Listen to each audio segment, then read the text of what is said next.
mnatoanga wapi hizi vitina? Mnapenda kukosanisha watu. Mheshimiwa Musalia Mudavadi is a responsible leader. Mheshimiwa Musalia Mudavadi is my political father. Haizi kuja atikiti ya Mluya tena akuja achukue. Kwani atakuwa mjinga kiasi gani? Wewe umeingia mahali, umepata Mluya amekalia kiti. Tena unasema ati hutaki nyingine yote, unataka tu hiyo ya huyo Mluya. Si uombe ile nyingine. So Mheshimiwa Musalia Mudavadi, do not underrate his intelligence. Huyu ni mtu anajua cha anatafuta. I can assure you, Mheshimiwa Musalia Mudavadi cannot bring such demands. Inafaa kikuja pale UDA, aulize pesa Mumias Sugar, aulize pesa ya barabara, aulize vijana wetu wanaandikwa aje kazi kwa majeshi. Haizi kuja kwa UDA, kuja kuuliza kiti ya Cleophas Malala. However, Malala has retweeted that he is ready to fight politically with anyone who eyes his seat as the UDA Secretary General. Na akifanya hivyo, nitarudi niwaambie amefanya. Mwache vitina. Hakuna afaya wana. Mimi ndio katibu mkuu wa chama cha UDA na nimekalia hiyo kiti hapo kabisa. Na acha niwaambie wale watu ambao wako na dhana na kwa kichwa yao ati kwamba mimi nitatolewa, ati nitakuja tu nitolewe kama Secretary General. Ukiingia kwa nyumba na upate kobe imewekwa juu ya meza, inafaa ujiulize maswali mengi, ilifikaje hapo juu ya meza? Sababu kobe haipandingi yenyewe, haizi panda yenyewe. Ala usikuje tu na kiendelea kitoa huyu, utachomeka vidole ba. And Salim Saleh, Director of Press at the Office of the Prime Cabinet Secretary, is among several suspects arrested in connection with a complex fraud scheme at Mudavadi's office. According to a press release issued by Peter Warutera, Secretary of Strategic Communications at Mudavadi's office, the suspects facing impersonation, fraud and abuse of office charges were apprehended following a tip-off. According to investigations, a group posing as visitors would gain individual access to the railways building on various dates and times by impersonating VIP guests or government officers, as well as the officers they claimed to be visiting. Now, the son of Attorney General Justin Muturi, Leslie Muturi, who was allegedly kidnapped by police, has been released. Now, 40-year-old Leslie was arrested in an entertainment joint in Kilimani, accompanied by Embakasi West Member of Parliament Mark Mwanje. Mark Mwanje claimed that Leslie mysteriously was arrested by people believed to be police officers. Mwanje claimed that he witnessed when the police stopped Leslie Muturi's car and then drove away with him. And the cops are telling us they don't know where he is. The guys who've taken him are cops, and I'm the one who've seen it. It's a white hardtop Land Cruiser, the old ones. We saw you guys, you're dressed black, in combat. We know you guys who've taken, we have the plates. Release Leslie Muturi right now. However, it has now been confirmed that he was released around 6 p.m. after being questioned. Kijana ya Attorney General Justin Muturi jana amekuwa abducted na polisi. Anafungiwa, mbele walikuwa anafuatana gari na mheshimiwa huyu Mwenje, akafungiwa na polisi na akang'olewa kwa kiti, wakaenda na yeye, na mpaka saa hii ajulikani pahali yako. Nyinyi nawasihi tuombee family ya Justin Muturi, na ukiona namna hiyo lazima kuna kitu Muturi amekataa. Now, Azimio leaders have increasingly criticized the finance bill, saying that they, just like the youth, want the government and President William Ruto to drop the finance bill. Speaking in Busia County, the minority leader in the National Parliament, that is National Assembly, Opiyo Ndai, has stressed that the protest is a sign of youth being fed up with the false promises. The Ruto administration must be reminded that they are not leading animals. They are leading human beings. And when human beings speak to you, please listen. And as a coalition, we fully support the actions currently being taken by the youngsters, Gen Z. We are fully behind them because they are speaking the truth to power. On this matter of the finance bill, it is not yet too late. That a bill is only concluded once it is assented to. We have just gone through the second reading. I am sure sense can prevail even tomorrow, and William Ruto and his team can withdraw that bill. Otherwise, for us, our position remains the same. We reject that bill in its entirety, and unless it is withdrawn and brought afresh. This is Newswire. Dennis Aseto. Good morning.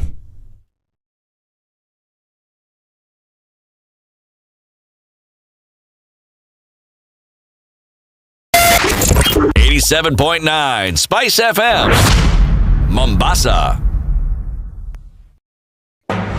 The following takes place from 6 a.m. to 10 a.m. every weekday on SpiceFM. Good morning, and I love your show. Thank you. Having come from a Kikuyu radio background, I migrated to Spice because of the content. I was born in a slum, but somehow I got a break in life. So sometimes when you see the sweating coming out because of the passion and whatever it is, behind the noise, there are people, and we share the same umbilical cord. It shouldn't be like that. I am so disappointed. We used to tell Honorable Raila Amolo Odinga that he's doing police of conmanship, and even President Uhuru Kenyatta, serikali hii ndio iko na conmanship ya hali ya juu. You cannot promise people that you reduce tax, then you double. In politics, there is the issue of trust. For you to turn around and then stab the same people who gave you that trust, there is no other level of dishonesty. And hii mambo utaona dunia tu. The Situation Room, Kenya's biggest conversation. If a lion shows you its teeth, it doesn't mean it likes you. It doesn't mean it likes you. It won't start. A liar calls as witness one who is either dead or far away. Say it in Kiswahili. Ben low, nin inte, nin there, ayu markati kadikta. You know this character called liar. He has disturbed people. So when you tell him who are your witnesses, he will take you to a place where it is difficult to verify. For someone like me who sweats a lot, I cannot survive there. Sweating is biblical. Good. And you must blame it on Adam, not because Adam messed up and he was told, no, you fellow, you, by the sweat of your brow, thou shalt eat. The Situation Room, Kenya's biggest conversation. It's critical that people pay taxes. But then, taxation has to have a limit. When you start overtaxing people beyond certain limit, then this is now we call robbery with violence. We are all struggling, but we don't show. If you're not doing well, shame on you. But you have to say, I'm broke and I'm struggling. We are not okay until everybody is okay. We are pretending to have political parties. Why don't we just be honest? And we say, these are the Luyas, these are the Kambas, these are the Kikuyus, and we find ourselves in Kenya. You know, with politics and leadership, no matter what you do, there will always be a complaint. There will always be the assumption that you're either stealing or you're not doing things right. As a leader, don't fear. If you know you're doing the right thing, you've thought about it, you've got an expert advice, do it, then understand later. This country, we don't need prayers. Prayers is between you and God. Good governance and thinkers who care about the country and not their stomach. That's what we need. The Situation Room, Kenya's biggest conversation.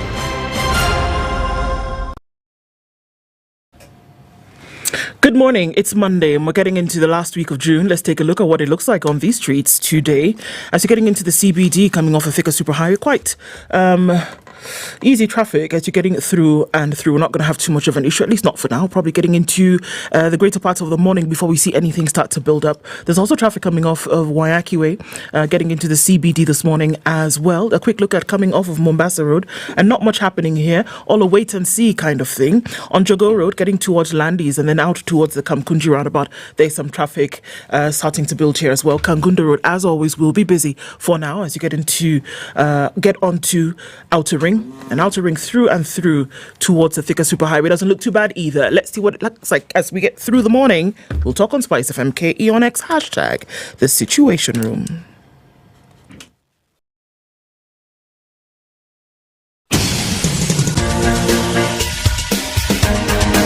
This is The Situation Room, the home of hard-hitting political commentary and penetrating insights about the state of the nation. This is a talk radio experience like no other. The Situation Room, a place for hard truths, debates, and elevated conversations. The Situation Room, witty, political, engaging, deep, controversial. In the room, we have C.T. Muga, researcher, academic, seasoned political observer, a fountain of wisdom in these politically uncertain times. Ndu Okoh, Nigerian by birth, Kenyan by choice, communications expert, Pan-Africanist, a truth seeker and believer in people power, and Eric Latiff, agent provocateur, the man in the chair, seasoned journalist, news hound, a man who believes in punching up, not down. This is The Situation Room, the only way to start your day. Hi, Abasi. How are you doing? Welcome to Kenya's biggest conversation, The Situation Room. Happy Monday. It's the 24th day of June, 2024. Ndu? Yes. Mambo. Poa sana, how are you? Mimi niko fiti. Uko poa? Yes. Yes. I'm glad to see you. How was your week last week? It was good. It was fruitful. Oh, fantastic. And I was watching the events unfold. Fruitful is good. From a vantage location. Yeah. Yes. I was like, hiya. Hey. Hiya. What's happening? Yeah. Where? Hii Kenya ni ingine. Hii Kenya. The way things are currently going, it's a push come to shove kind of situation, don't you think? It could be. It could be. Why? I mean, not yet be the push come to shove situation. It needs just maybe 2 or 3 more pushes.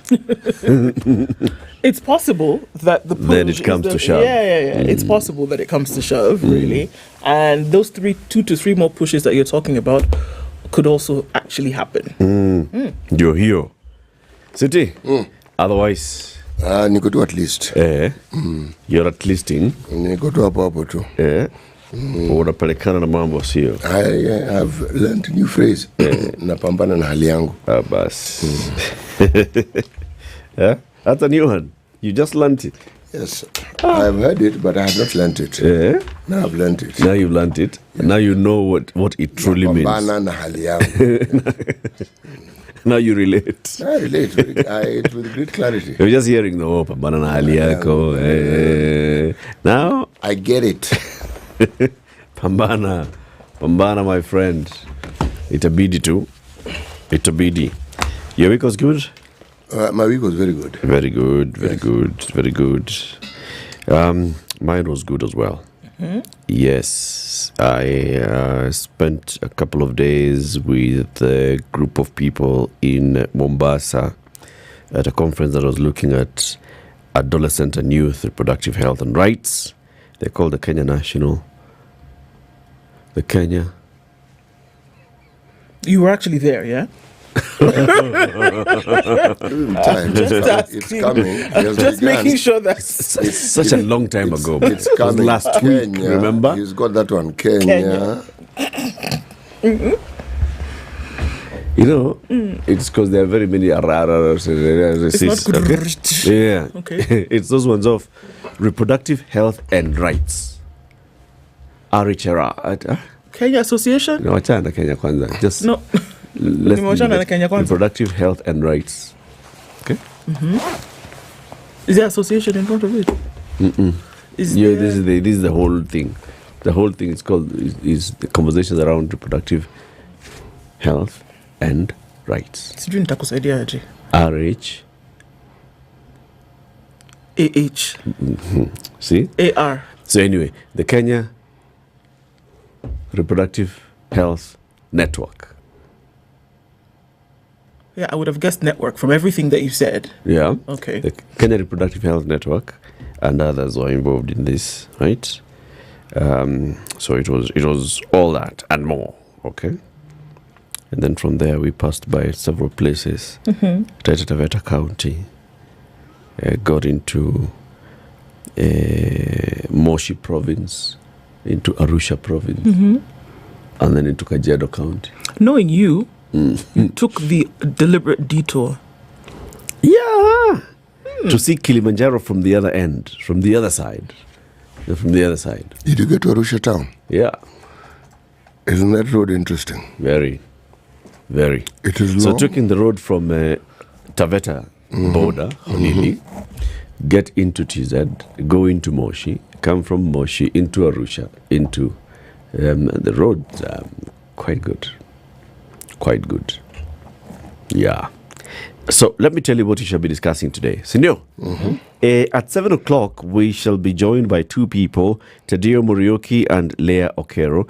Tadeo is the Chief Government Relations Officer at Village Enterprise, and Leah Okero is the Country Director for Kenya at Village Enterprise. They'll come and tell us what Village Enterprise is all about and how they are alleviating poverty alleviation programming in Kenya. That's at 7 a.m. In a couple of minutes' time. And then at 8 o'clock, let's look at... Okay, so the country is basically speaking to its leadership. Yep. Right? And the sovereign are saying there are some things that we're not hearing you saying or doing, and we're not seeing you doing things the way we expect you to be doing them. Are you hearing us? UDA is the ruling party, right? And we'll be joined by the Deputy Executive Director of the UDA, Brian Higgins Mbogua, to come and talk to us. And the question we'll be posing to him is UDA tone deaf? Are you hearing what people are saying? Because you're seeing your Secretary General saying, watu wamelipwa. Are you hearing what the beat is here? And what are you really dancing to? Are you here? Because it's not a matter of... That's interesting because I saw one thing yesterday and whereby who would be seen to be the supporters of government have said, these young people are actually coming against everything that's etc. And they're actually tearing things down vis-a-vis the notion that the president sent that we have actually invested and we have great faith in our young people, and they are the ones that we're sending outside of the country to then be able to represent with work and other things. So which one is it? And we are sending them out of the country. How exactly? And they also not because you're having agreements with other countries to work. Brian, 8 a.m. There you go. He'll be here. He's the UDA Deputy Executive Director. And then at 9 o'clock, are we at the precipice of an economic revolution? That's what Dr. Patrick Muinde, who is an economist and financial expert and author, will be joining us at 9 a.m. to discuss with us.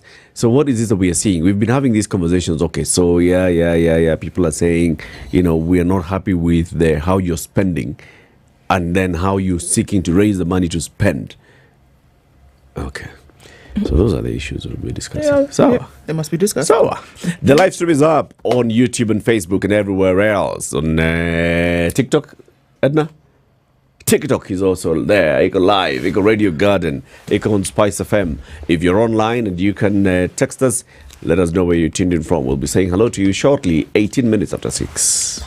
This is the Situation Room, the only way to start your day. The weather with SpiceFM. 11 degrees and cloudy conditions in Nairobi. We'll see highs of 22 and lows of 10. 13 will be the low in a mostly clear Nakuru, going to highs of 25, and we'll see highs of 21 in a cloudy Nyeri at 12. It's 12 degrees and cloudy in Eldoret with highs of 23.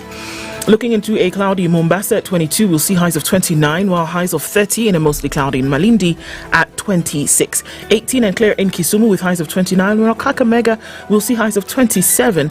It's currently clear at 17. Kampala at 19, clear this morning, highs of 27, while Dar es Salaam at 23 is cloudy. It'll go to highs of 29. Looking into a partly cloudy Johannesburg at 8, highs of 19, while in Mogadishu it'll be sunny through Monday with highs of 29 and lows of 24. It's raining in Addis Ababa at 12, highs of 21, back down to lows of 12. And we're looking into a clear Lagos at 26 with highs of 32. 31 will be the high in a mostly clear Kinshasa at 24. We're looking into a sunny Beijing Monday afternoon, going to highs of 33 and lows of 19, while at 14 Paris is cloudy. We'll see highs of 27. It's 18 degrees and mostly cloudy in London, highs of 26, and it's a warm Sunday night in New York at 27. Coming into Monday, highs of 34 and lows of 23. Mature, intelligent talk every morning. Spice up yourself.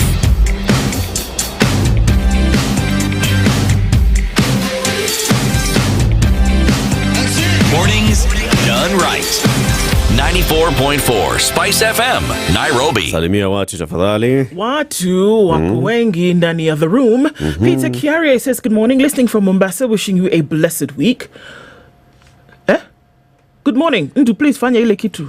To what? Oh, Maggie's 24. Well, happy birthday, Maggie. On the 24th of June, 2024. Happy birthday, Maggie. Happy birthday. Hi, CT. Hi. Yo, kofia ulinunua wapi and how much? It was a gift. I didn't buy it. Yo. Evans Ntabo says good morning. Eric Nyaboke uliogo Ndu City. Eric Nyaboke uliogopa kwenda Sabato. Huh? Nyaboke uliogopa kwenda Sabato. Cyprian, Why? I don't know. Cyprian Kombani says good morning. Spice Crew. Ogecha Dennis says good morning from Washington, Seattle. Say hi to the king of the skies. Okay. Kiongozi Omosh says good morning. Jaber Ifoma. Yes. Gotea Mr. CT Muga. Pass. Gota Eric. Gota. Thank you very much. Reject the finance bill. Mkimaliza kufanya hizo vitu zingine, reject the finance bill. Robinson says it's high time the political class woke up from their slumber and realized that Kenyans are well informed. No amount of abductions or intimidations will deter the young from fighting. Chris Maura says good morning. Robert Mbogo is also tuning in from Mombasa, and Samuel Bakori says it's about time. Sindiro. Onganyi Malala says good morning. The abducting of people shows the pressure is working. Lucky Summer is locked into the situation room.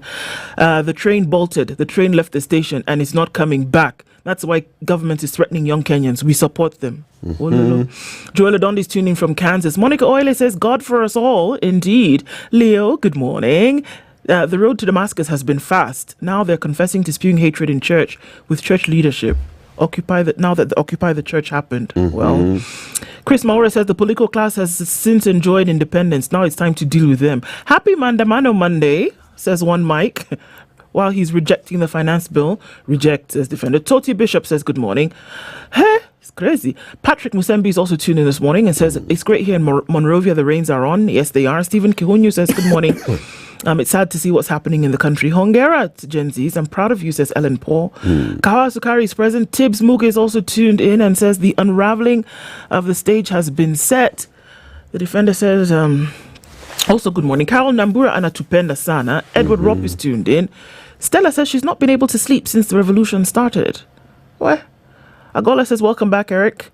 Sylvester Kengo is also tuned in. Eric O'War says, good morning. Welcome back, Latiff. Revolution Hour is now, says Wiki Aarons. And Jojo says, nice. Welcome back, Eric. Ndu Abari, ICT, watching from Seattle in Washington. Everybody, good morning. Karibuni sana. City. Yes. Wapi sisi hii wiki? Sisi iko Mauritania. Yes, Islamic Republic of Mauritania. Yes. Iko wapi? Northwest Africa. Okay. Yes. Kule huko juu? Kule huko juu. Okay. Wale ndio wale watu wako na shida na Sahara. Hawa ni wale? Yes. They are neighboring the Sahrawis. Yes, that one. Sahara. Yes, and then Wawana Morocco, there was a time they had this get together. I'll be telling you more about that. Okay. Yes. If you watch your pot, your food will not burn. If you watch your pot, yes, your food will not burn. Yes. Now this proverb isn't talking to people who have pot bellies. No. It's not telling them that if you kitambi hakuna chakula ambayo itaungua. Yes. Utakula yote. You love it a little. When you watch your weight, it means that what you're doing what? You're watching how you eat. If you watch your pot, it means that you keep eating. I'm watching it. So by the time the food starts getting burning there, you'll have eaten, my friend. Ndio hiyo. Msikia. Sawa basi. Ndio tuambie headline. Headline in the paper. Uko na paper? The revolt continues. As MPs gather to debate the finance bill tomorrow, Kenyans have reiterated their stand that they object punitive tax measures. Yesterday, they made their point in churches and other worship places. President William Ruto has promised to listen to the issues. But he too was heckled in Nyahururu as he attended a church service. Oh my word. Where? What Gen Z parents feel about the protest is in this story. Policing the police is here as well, as youth are fixing the rogue officers. Revelers chant anti-government slogans in bars. That happened over the weekend. Church calls on government to listen to the cries of Kenyans. President says he admires their courage and is willing to listen to them. Let's see the details of that story. Okay. After Shakahola, religious groups report gathers dust. There was a report. Let's start with there was a team. Let's start with there was a group. A task force. Yes. And then they put a report together. The question is, what happened to the report? reports? All right. Clinical trials show hope for HIV vaccine. You might like that, CT. Trump woos evangelical... HIV vaccine. Yeah. Prevention, I'm assuming this is what it would be. Yeah. That's what that's what it portends. Okay. And kama wewe na dungu shindano, wewe pana pata HIV. Okay. What? Yes, HIV. Okay. Trump woos... Okay, let me do a look. Tea candidates splash millions. Tea election campaigns for directorship positions have entered the home stretch, and candidates are crisscrossing the 54 KTDA factories across the country and splashing millions of shillings. Good grief. Okay. Trump woos evangelicals in vote hunt. And Kogalo have been crowned the KPL champions. What? Hey. Again. Yeah. Hey. Don't play. Hey. Siwaachie watu wengine basi. Kidogo. Aya. Tell us one story. Then we'll do the break. Where are we going I do not have the other... You don't have those screenshots? Screenshots, okay. Buana. Let me tell you this one. So just coming off the revolt story, right? Anti-finance bill protesters demonstrating outside the ACK Church of Christ, the King Pro Cathedral in Nyahururu, that's a long name, in Nyandarua County. President William Ruto and his deputy Rigathi Gachagua attended the church service. And there's the national flag being held there at Holy Family Basilica in church yesterday. So this story carries quite across a number of pages, but let's look at this particular one, which calls Policing the Police, Gen Z applying effective methods fixing rogue elements. Long before the Independent Policing Oversight Authority identified the killer police officer who ended Rex Kanyike Masai's life, Kenyans on social media would have. They would have found him. That is, if they have not already. On X, techies have established leads revealing the possible identity of the officer captured firing directly at unarmed anti-police finance bill protesters. With artificial intelligence, they were able to track the officer allegedly involved, identifying his family and residence. More officers captured on camera brutalizing peaceful protesters have been paraded on social media. Their families and homes have been identified, a method the young generation has used to hold security agencies to account. The protesters, drawn mostly from Kenya's Generation Y, millennials, and Z, made a point of documenting their every step on social media. They attend the protests with their phones and go live on their TikTok and Instagram pages on location. Such strategies have worked to deter the police from the usual heavy-handedness. A police officer who had brutalized a now deceased protester, hurting him in his genitals, retreated when cameras descended on him. Another captured flogging a protester. The protester died? Yes, he did. He died from his injuries. It was too much. There was a lot of internal bleeding, and by then the damage had already been done. He died on Friday. Yeah, he did. Yeah. Another captured flogging a protester concealed his face when he realized the spotlight was on him. An officer who had confronted a woman was silenced by phones pointed in his direction. Similarly, one of the officers was subdued when a young woman shoved him during the Thursday protests. So in many ways, documenting atrocities should make it easier to bring overbearing officers to book and highlight the infringements to their rights to protest. It also works to force investigative agencies known to drag their feet to actually take action. IPOA is banking, interestingly enough, on this documentation to nab Rex's killer, calling on witnesses to come forth and help solve the killing. Now, previously, traditional media played the role of detecting brutality, but the limited reach pales in comparison to that achieved through social media just this past week. For that reason, journalists have been soft targets of rogue officers who have gone on to unleash cruelty on the masses after dimming the media's glare. John Allen Namu says, and this is a quote, "You have been exposed through your peacefulness who the true violent people are." Sorry, you have exposed through your peacefulness who the true violent people are. Those individual cops who are doing that, can they really say that they were given orders, for example, to be that heavy-handed? To shoot a young So, like, man in the back? Yeah. No. Like in the middle of the night, these kids are still out in the street. So can that cop who actually opened fire directly at people claim that he was ordered to fire? Unfortunately, no. So what is it? How would you say, what if this person has been here through the day and watched the demonstrations, what would make this cop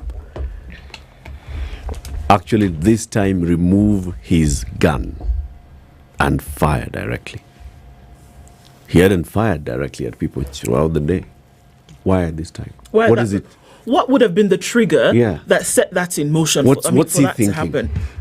Or was it that thinking that at the end of the day, okay, look, it's the end of the day, okay, fine, you guys have done this for the whole day, Tuesday's coming to an end, let's just get you, let's finish this thing so that you wouldn't dare come back tomorrow?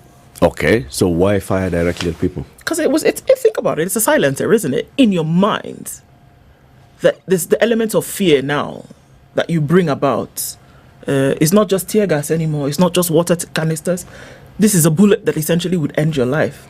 But So what you if- send a message to somebody. What if the police person themselves is the one who's traumatized? The one who killed the boy? Yes. What if the police officer is the one who, at the end of the day, as you correctly narrated, has reached the zenith of his frustrations? Where he said, let's deal with these people. Nothing to do with the demonstration. You come in with your own issues. And you look at this crowd and they represent the exacerbation of whatever issues you have. Here you are, it is getting dark, it is cold. We've been here the whole day. Yes, you probably haven't eaten.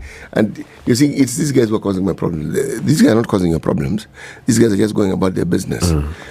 How does someone out of all the police officers who are there decide that they are going to carry to actually unleash my gun from the holster and fire not up? No, directly. Direct. I'm asking the question: what was going on in this person's mind? Well, what has been happening in this person's life? What is it? Because there were other policemen. Yes, they were.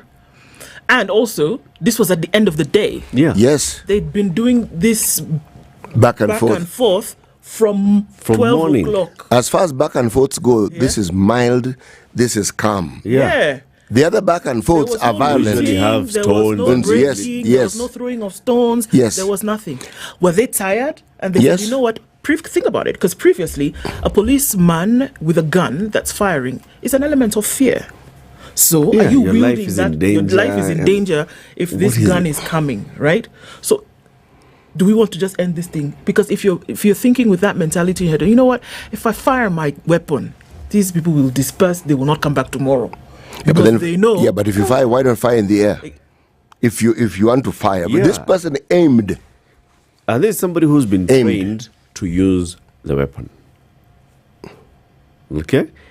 And as you're being trained to use the weapon, you're told there's a lot that goes on. You are trained how to use that weapon, when to draw it. And you know very well that even if you draw and you fire, you must then go and account for. Yes. Bullets. You remove this thing from the armory, you signed off this gun, ammunition. X number of bullets. You've brought it. Explain. There's so many things. It's not just. There's so many things that before and after that play in all of this, right? So I think that there are many elements that, one, and please hear me, there's no justification whatsoever. I feel that there are very many elements that were playing out here, and it was obviously a horrible decision. Horrible. Whether it was a fleeting one, whether it was a reflex, whatever it was, it was a horrible, horrible decision. But what would have caused that to happen? And for you, allegedly plainclothes, you're in the crowd, allegedly plainclothes. Yeah. Right? Yeah. You just decide, you know what? Stop it. Why? And don't come back tomorrow.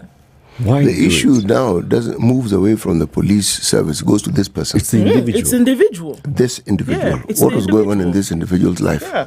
Even the other one who basically just clobbers somebody and causes internal bleeding until the somebody person dies.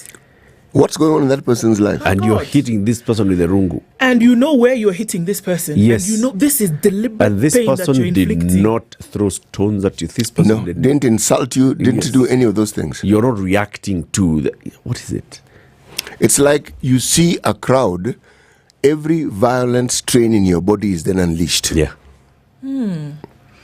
If that's not PTSD playing out in some way or form, I don't know what it is. But where you see the trauma that the police service have, what is it? Do we have demonstrations daily? No. Do we have citizens confronting the police daily? No. If anything, they deal with a very compliant citizenry. Yeah.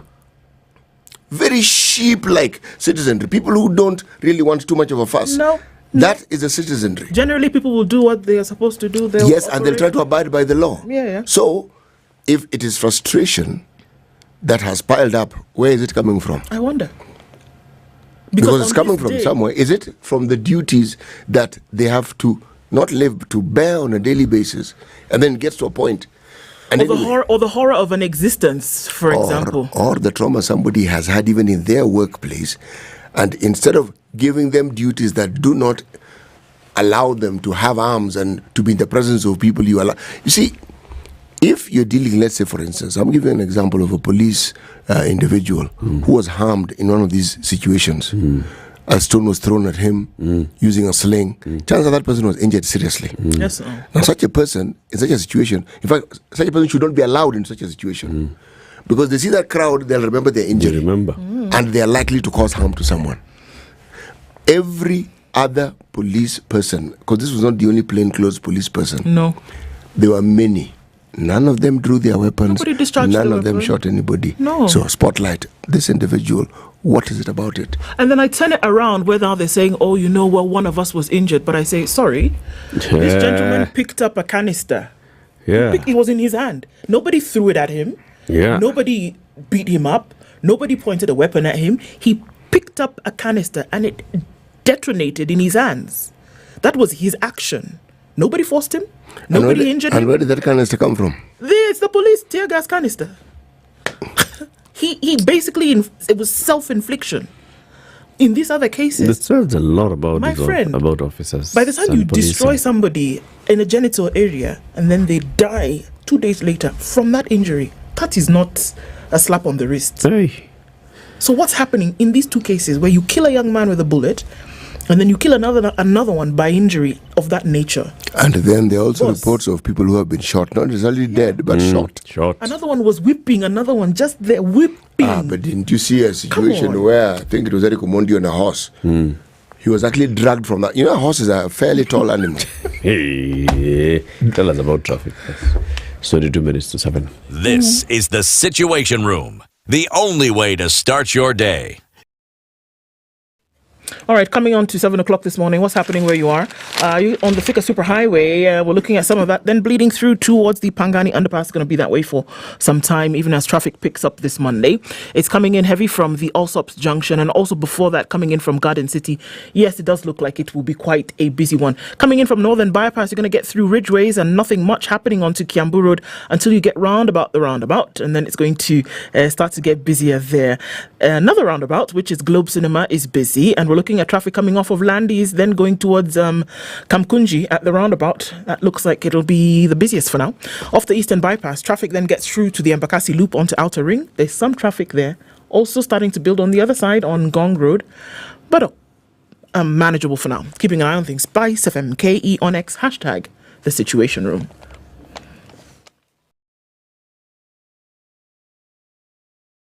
Mature, intelligent talk every morning. Spice up yourself.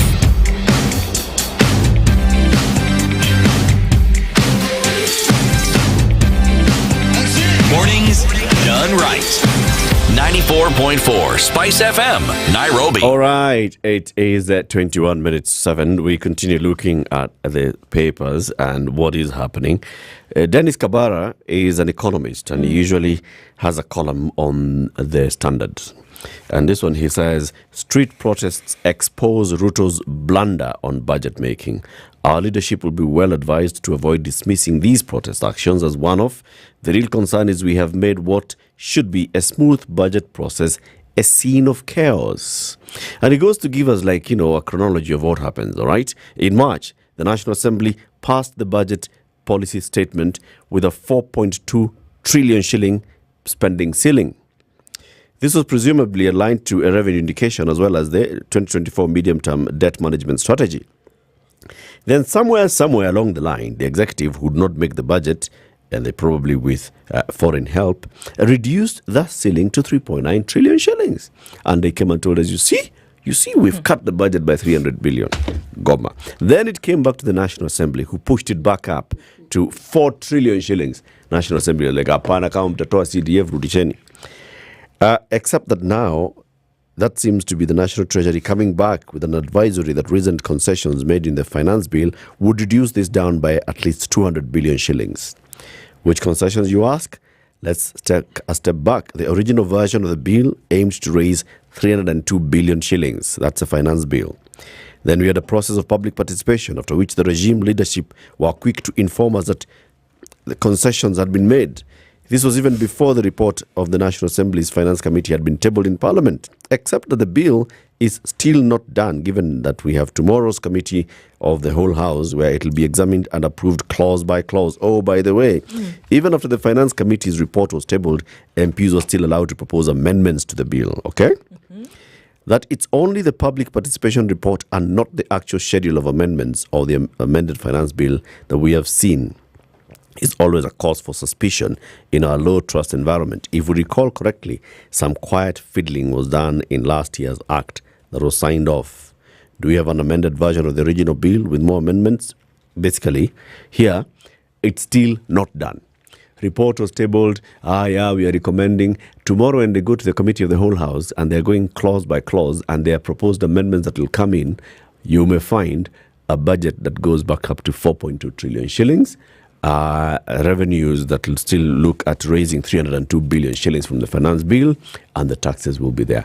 Kama haiko kwa mkate, itaeko kwa kiatu. Itakuwa mahali ingine. Itakuwa mahali. Yes, you will not find it at VAT on bread. Yeah, but you will find it in fuel. Excise duty on shoes. Every school-going child. This, as Dennis is saying, it exposes the government's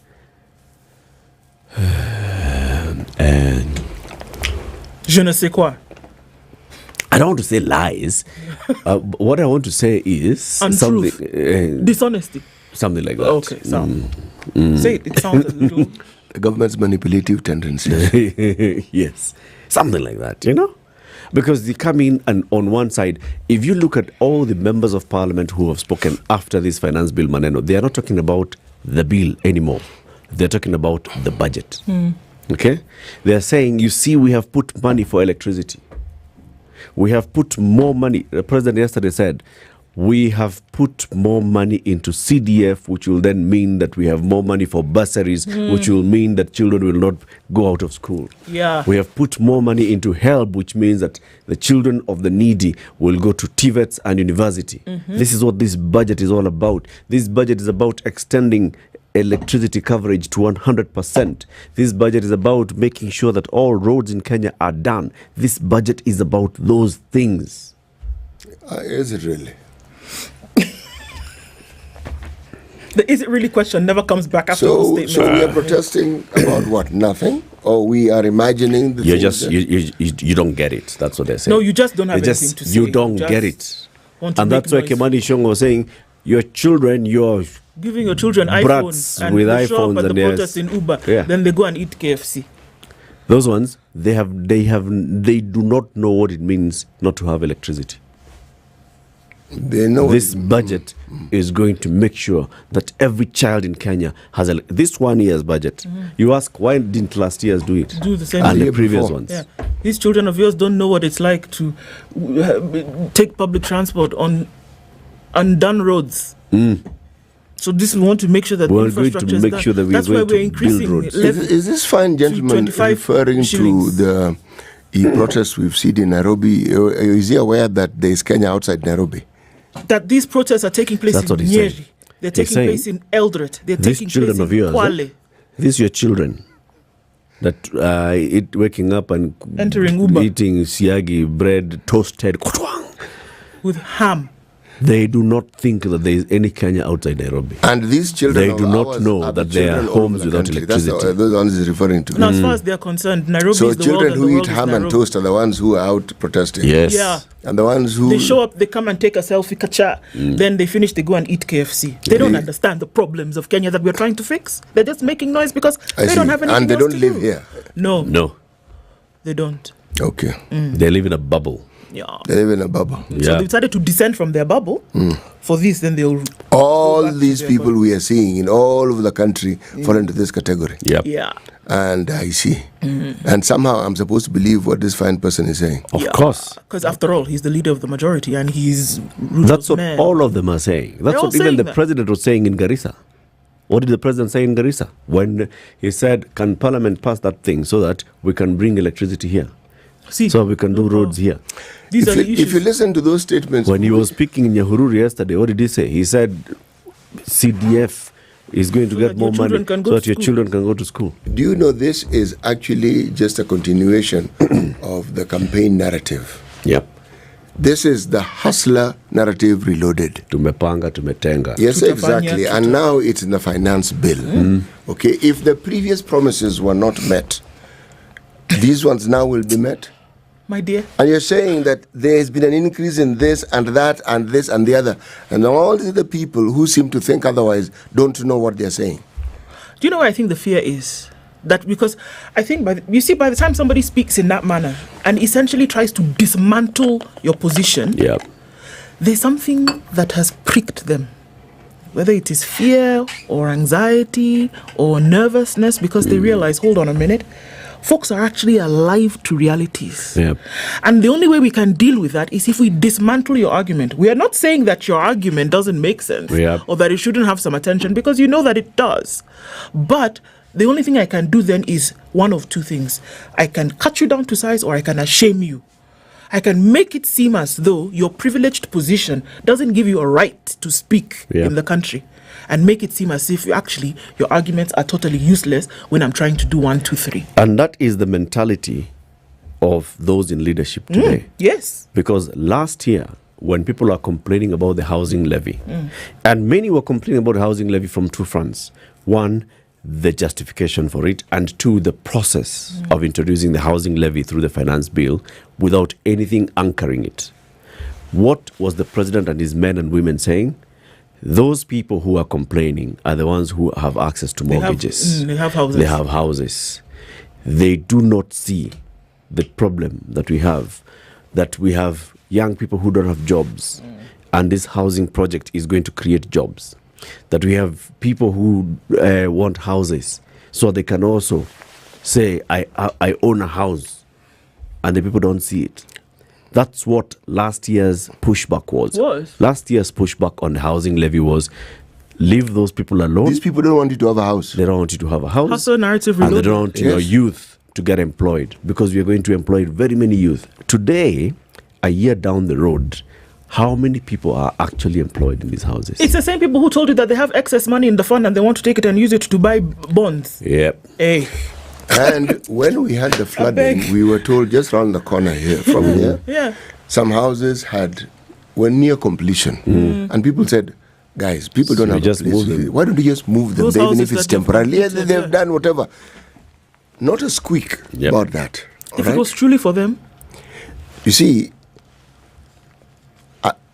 if we have a situation, if we have an ostrich's head in the sand situation, okay, the question is it with the citizenry or is it with those in authority?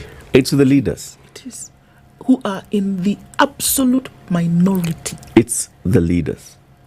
You listen to people speaking about the problem and you're wondering, are these guys, are they visiting us? Have they just arrived from some other place and they're trying to comment on something they don't fully understand?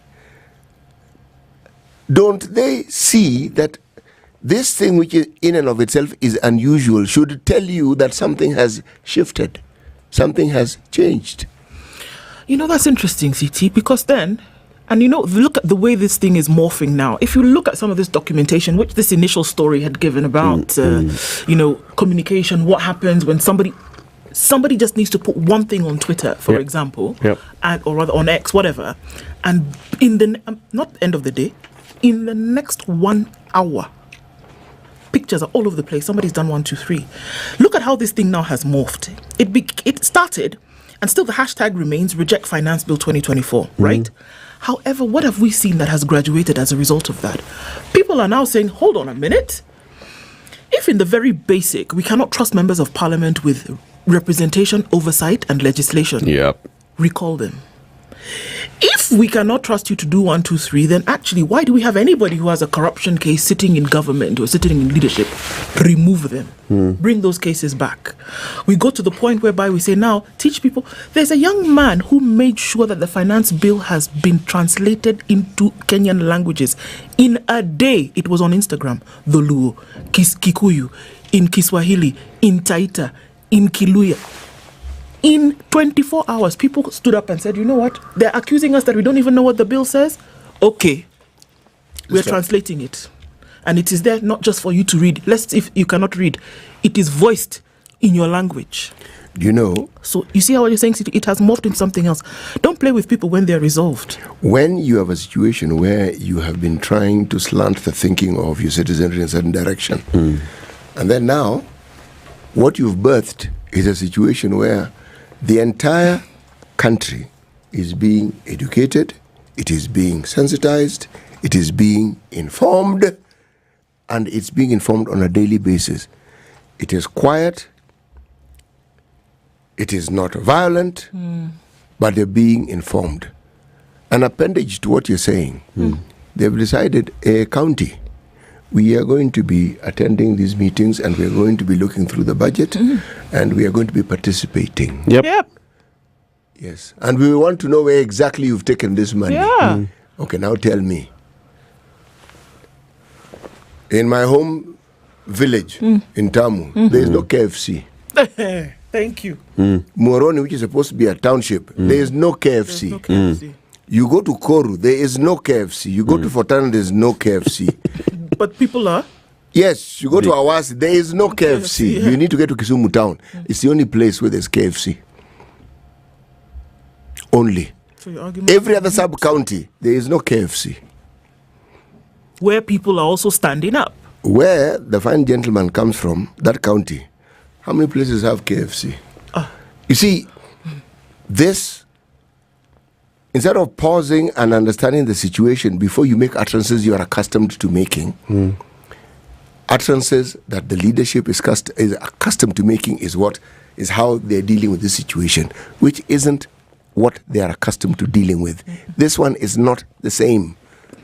And by the time they realize that it is not the same, and by the time they realize that what is being spoken of is what literally every Kenyan thinks, believes, literally. Absolutely. Now it appears it's only them who don't seem to think or believe it. No, they know it.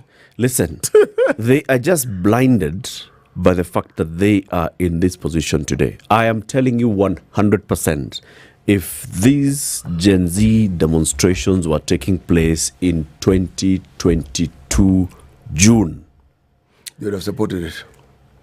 Kimani Ichung'wah would be saying, yes, you can see what our young people can see through this thing. William Ruto will be saying, Angalia. What have I been telling you? Yes. These same people. And those who are screaming from the Azimio side the other day would be saying exactly what Kimani Ichung'wah was saying today. Exactly the same.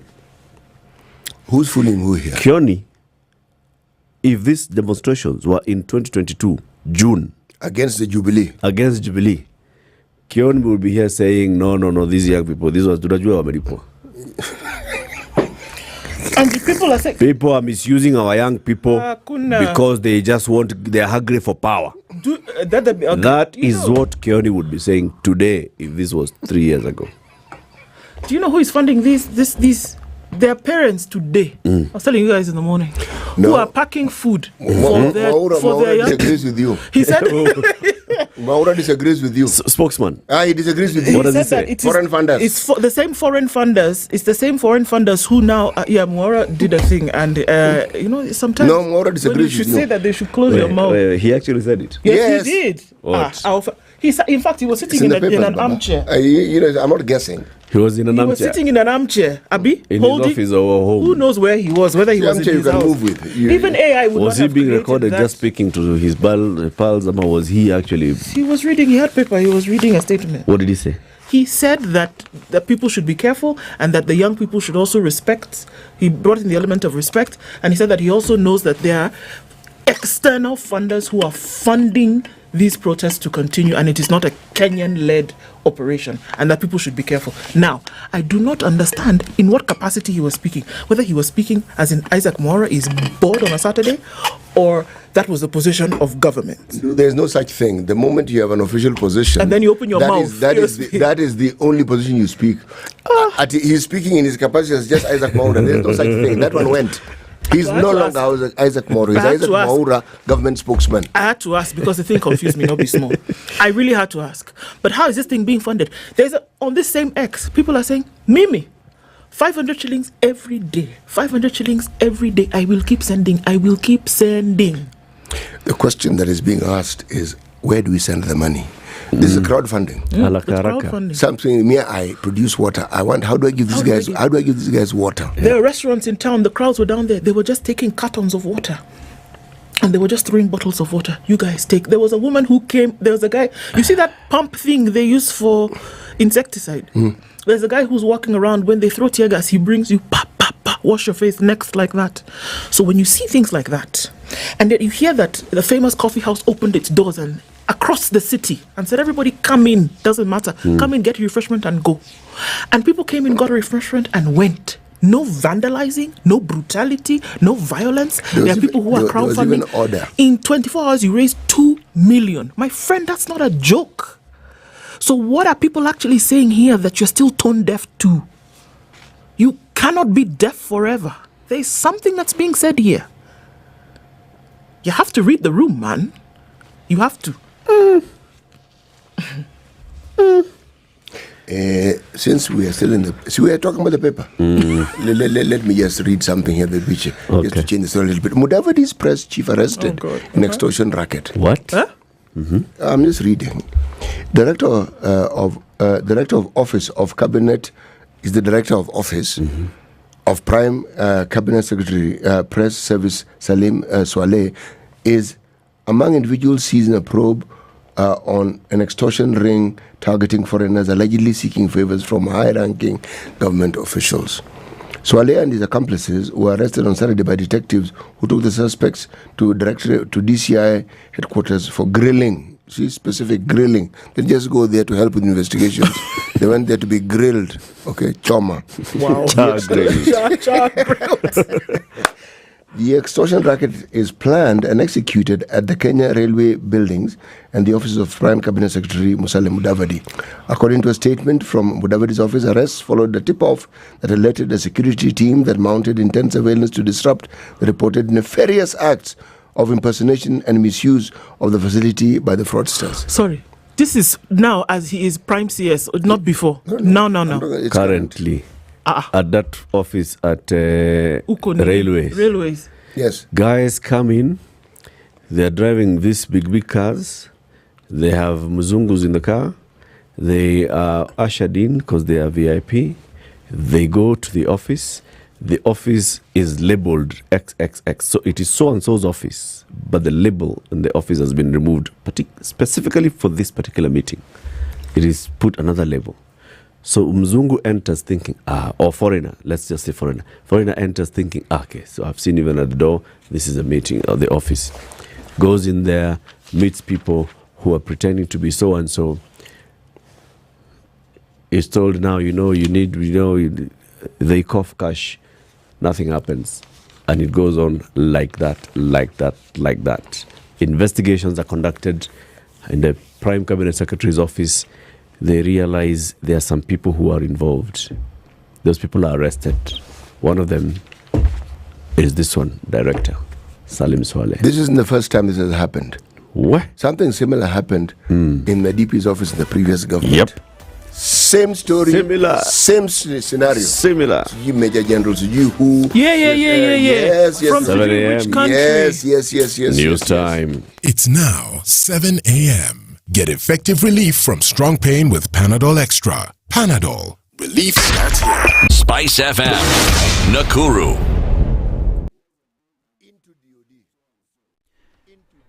Good morning. This is Newswire. Opposition leaders have strongly condemned the killing of Rex Masai and Evans Kiratu, who lost their lives during the Anti-Finance Bill 2024 protest. Wiper leader Kalonzo Musyoka said Nairobi Police Chief Adamson Bungei and IG Jafeth Kome should take responsibility and resign over the deaths. Sentiments shared by DAPK leader Eugene Wamalwa. Uwezi hata kwa magereza, uwezi hata kwa NYS. Hawa ndio vijana Kibaki na sisi tulielimisha. Na wakasema tumechoka serikali ambayo inazingatia peke yake ulaghai, ulafi, ufisadi wa hali ya juu. Vijana wanasema hata kama mnatuibia pesa zetu, tafadhali musije mkatuonyesha, msituonyeshe vile mmetuibia. Mjumbe anatoa shilingi milioni 20, hata anasema hiyo ni pocket change. Tuataka Bwana Ruto hivi serious. You cannot go to equity without clean hands. You cannot enter dialogue with the youth of Kenya when your police led by Kome and Bungei still have blood of Rex and the blood of Evans on their hands. Kalonzo said he supports the Gen Z protest due to the failure of the government to ensure that young people get jobs and the misuse of public funds by Kenya Kwanza is under. Mheshimiwa Kome, Inspector General, tumempa notice ajiondoe kivilivyo badala ya kuharibu wakati kusema wanapeleka watu Haiti. We have made it very clear. We are not beating about the bush. Law Society of Kenya wametoa msimamo. International Commission of Juries wametoa msimamo. At the same time, Wamalwa has said that if it is true that the president is interested in holding dialogue with the youth, he must issue orders to first withdraw the Finance Bill 2024. Leo tunataka tumwambie kabla hajaanza kuongea na Gen Z na Wakenya, afanye kitu kimoja kwanza. Kwanza tunataka if William Ruto is serious about entering dialogue with the Gen Z and all Kenyans who are unhappy with the finance bill, all Kenyans who have rejected the finance bill, let him do the honorable thing by withdrawing the oppressive finance bill 2024. Tunajua yeye ameteka bunge nyara. Mwaka jana aliposema akaambia wabunge State House msitoe hata koma, hawakutoa wakapitisha. Mwaka huu vile amewaambia mtoe mkate, mtoe magari, wamefanya vile yeye alisema. Jubilee Secretary General Jeremiah Kioni criticized the leadership of President Ruto, saying that he has failed the country. Now there is no going in between. Abadilishe finance bill, asibadilishe, mwisho yake imefika. Don't be lied to. Usiletewe ile laida anasema maidi ya kuru ati umeondoa mkate. Huyu mtu aende nyumbani. Aende nyumbani. That is the only thing that we can do as a country, because Ruto is a disaster and all the people around him are a disaster.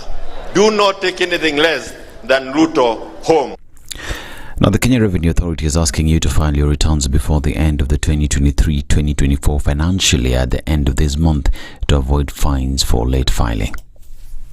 Serikali our president alitupatia nafasi tutoe deni zote, deni tangu KRA yanze hadi December 31st, 2022. Inamaanisha tunatoa deni penalties, hatutoi principal tax. Na nikisema tunatoa deni, hatutoi deni za bank, hatutoi deni za sako. Tunatoa deni za penalties za KRA. Naomba mchukue nafasi sisi wote ili 1 tutoe madeni zetu, 2 tukue tax compliant. The taskman is urging businesses to embrace e-teams to strengthen tax collection activities in the country. there is a platform inaitwa eTeams. eTeams sio ushuru. eTeams is a platform where unatumia kutoa risiti. Saa hizi kama unafanya biashara lolote na unataka kulipwe, risiti unatoa kwa eTeams. Ukitumia eTeams haimaanishi unakatwa ushuru. Unatoa invoice ili ulipwe. Na imewekwa rahisi yenye hata mama mboga anaweza toa kutumia simu ya kabambe, unabonyeza *222#. This is Newswire. Dennis Aseto. Good morning.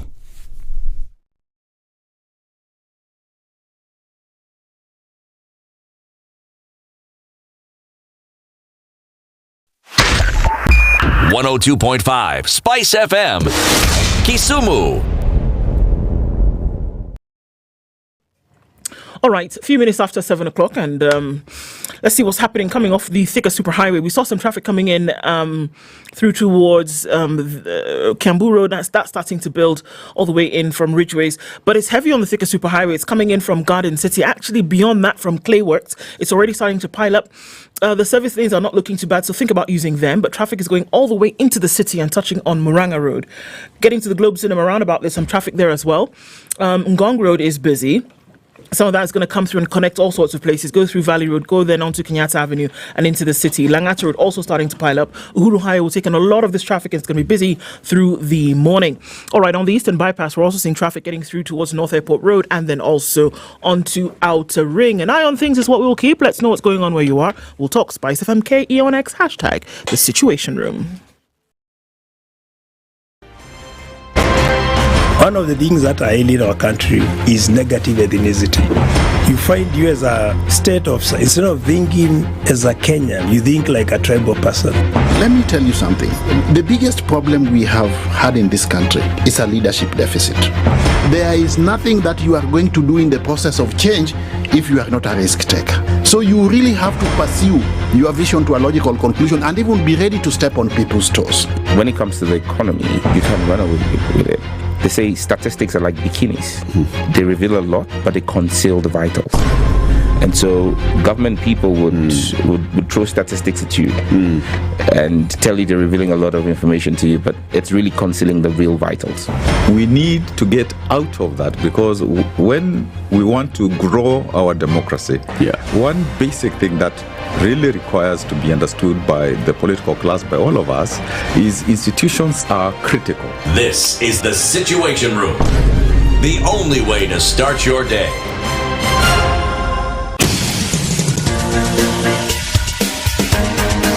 This is the Situation Room, the home of hard-hitting political commentary and penetrating insights about the state of the nation. This is a talk radio experience like no other. The Situation Room, a place for hard truths, debates, and elevated conversations. The Situation Room, witty, political, engaging, deep, controversial. In the room, we have C.T. Muga, researcher, academic, seasoned political observer, a fountain of wisdom in these politically uncertain times. Ndu Okoh, Nigerian by birth, Kenyan by choice, communications expert, Pan-Africanist, a truth seeker and believer in people power, and Eric Latiff, agent provocateur, the man in the chair, seasoned journalist, news hound, a man who believes in punching up, not down.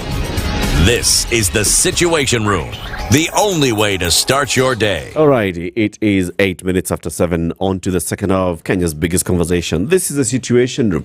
Welcome to Monday. If you're just joining us, it's the 24th of June, and we're live everywhere on SpiceFM, on TV, KTN Home, on YouTube, on Facebook, on TikTok, on X as well. And the conversations don't just happen now live, they continue long after we've left the studio. And we thank everybody who participates in this conversation, everybody who shares our videos and our content online and engages with it. Asante sana. This is why we say thank you to Gabriel Oguda. He's a very good guy. Yeah. He's one of those picks and sends pushes. it. Yeah. Gabriel Oguda, you will not believe it. You will not believe. You will not believe. We'll be here. We'll be here. No matter what. No matter what. Aga Khan, the hospital, the university hospital, has many branches. Yes, it does. Uh-huh. It's done a good thing because now there's a specialty care center and it's brought right to your doorstep. It's the specialized care that's happening in Roy Sambu.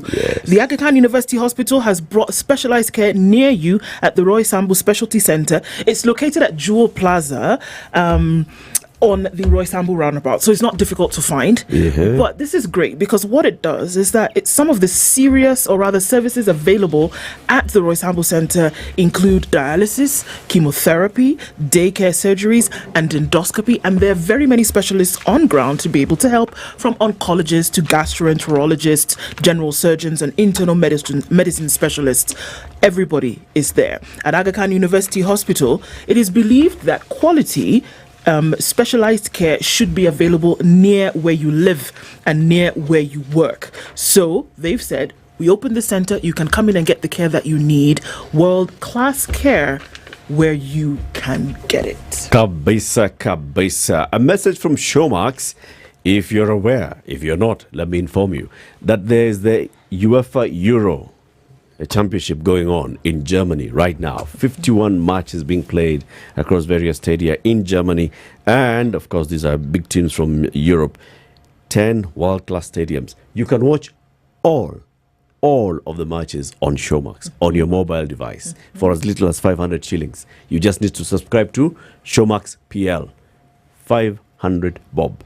And that's it. You get to watch all those games live, and not just the games, the pre-match analysis. There's a show specifically dedicated to analyzing what's going on, looking at the matches ahead, predicting what's going to happen in the coming games, with analysts sitting there and they're saying, so we have seen how Germany played.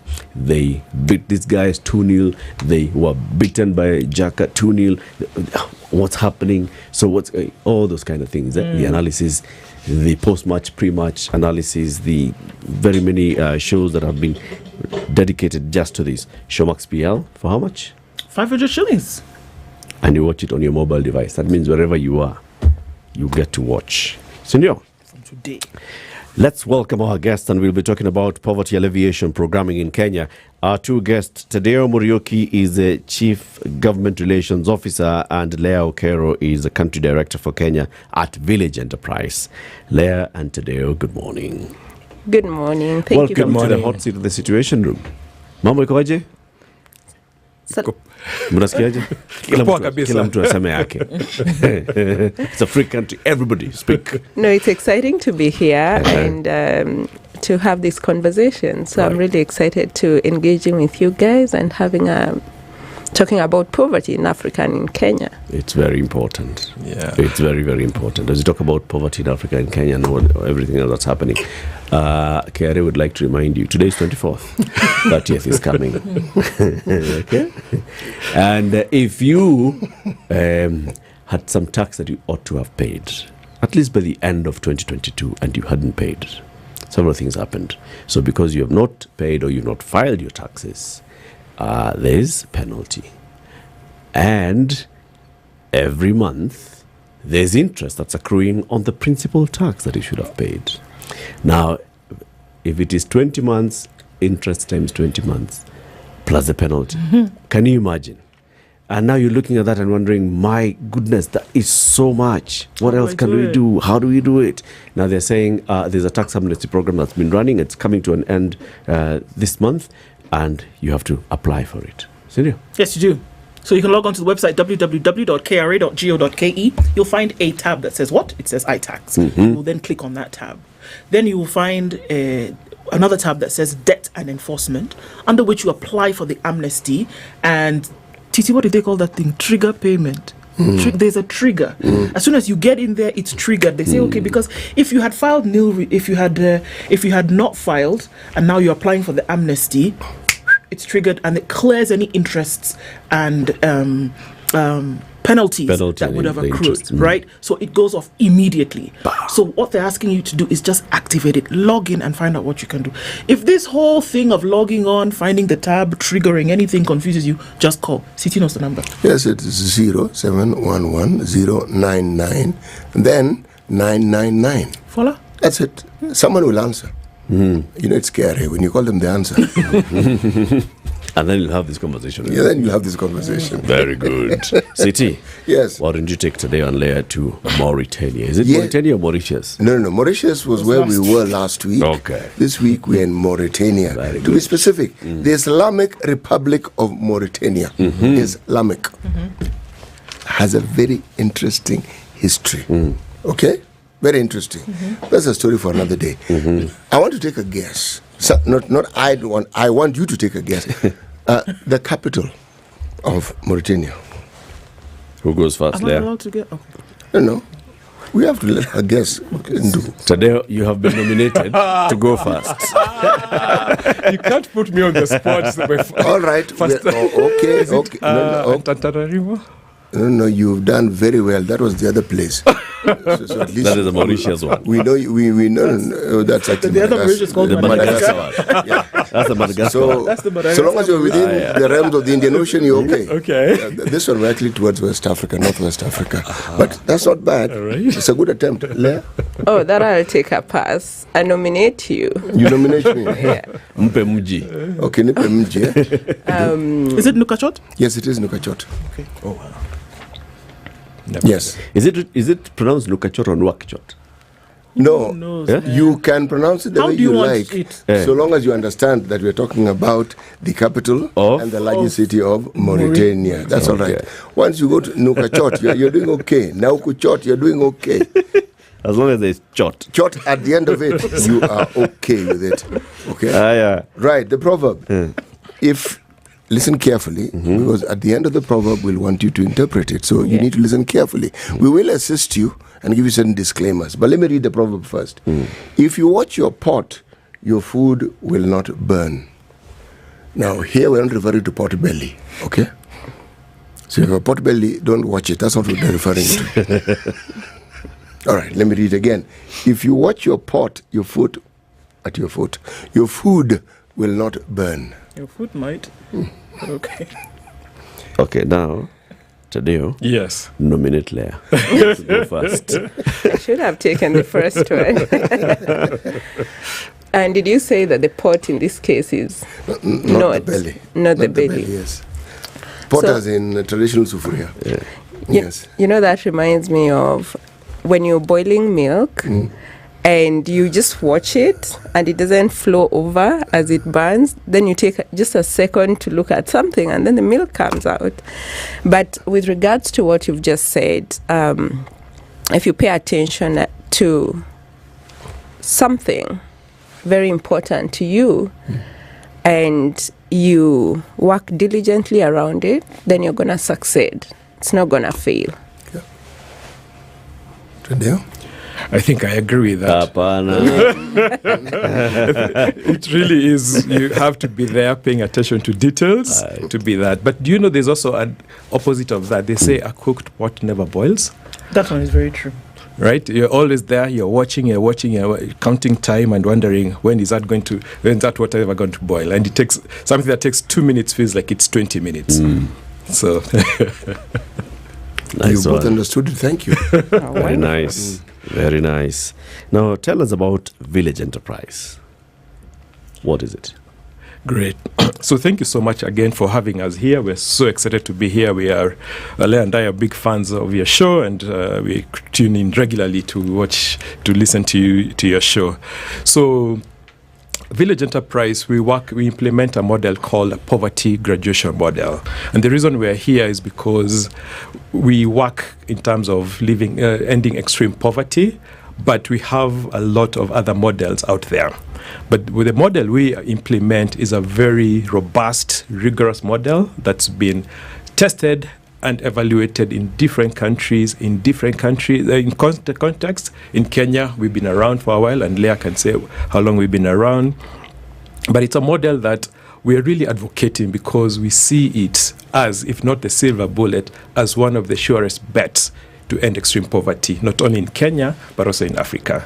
And we want to talk more about it, and also one of the ideas we want to do is also really engage together with other partners, primarily with governments, national governments and county governments, to come together for us to work together to be able to use this model to end this really, really big problem that we have that's facing Kenya and the rest of Africa. So we'll get to this model shortly then. Leah, so how long have you been in Kenya? And how many other countries is Village Enterprise? Right. We have been in Kenya for over 30 years, about 33 years. And for this time that we have been in Kenya, we have tried to end extreme poverty using different approaches. But we realized that we needed an evidence base that would help us know that we are actually getting people out of extreme poverty. And we have done a lot of research and evaluated externally to show that when we implement a sequenced, time-bound model that is innovative through entrepreneurship and innovation, then we actually see people getting out of extreme poverty. And I'm excited to talk about how that works. And in terms of the countries that we've been in, so we started in Kenya and Uganda initially, and up until 2021, we expanded to Rwanda and Ethiopia, where we have our footprints, implementing directly and through partnerships with governments and other INGOs and local implementing partners. But then we also work in other countries such as DR Congo, Congo Brazzaville, Mozambique, Tanzania, and hopefully moving to Madagascar in the near future to implement this through other partners. What is this model? Well, so this is the time. Right. So as I said, this is a time-bound, carefully sequenced model. And when I say carefully sequenced, it means that you have to implement one aspect of it before you get to the other. So it is a model that primarily targets the extremely poor populations. And when we talk about extremely poor populations, we talk about people who live below $2.15 a day. And we have noticed that we even get people whose depth of poverty is really big. So they are, most of the time, they're first-time entrepreneurs, or they've never started any business. So we put them into groups and we train them through a well-detailed 9-module training curriculum that is contextualized to meet the needs of the people that we work with. And after training, we help them form the business savings groups, or what is globally known as the village savings and lending associations, and they start saving. And after some time, we help them start businesses. We group them into groups of 3. Sometimes they do individual businesses, and we give them grants to start the businesses. And we just don't do that and leave them. But we have business mentors who are hired from those geographies, particularly from the villages, to hold their hands for about 12 months until they can get out of extreme poverty. And during this time, they mentor them on the businesses. They work with them in business record keeping, ensuring that the businesses that they've started are not failing. And we have seen that after 12 months, these people have a trajectory, a pathway out of extreme poverty. Our data 5 years after they graduate has shown that their incomes continue to grow, their assets continue to grow, and when I talk about assets, these are both productive and unproductive. Productive meaning that if you have a goat, it continues to produce and you continue being self-reliant. What about this model works? Because it's not the first time, maybe not even the 100th, that we talk about trying to alleviate extreme poverty. So what about this model work? So much so that 5 years down the line, you can actually see that a model that was introduced is still succeeding, and people who've left the program, or been, why does it work vis-a-vis others that have not? That's true. That's a very good question. One of the things we have to say about this model it's quite different from other models is that, first of all, it's very intentional on who it targets. So we target people when Leah says it's extreme poor.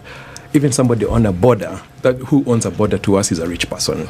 So we really go into the depths, into villages, into remote areas. We work in places like in West Pokot, in Isiolo, and primarily working with women who've never had any opportunity to make any money, people who are really they are not able to afford a daily meal. They are not able to afford sending their kids to school.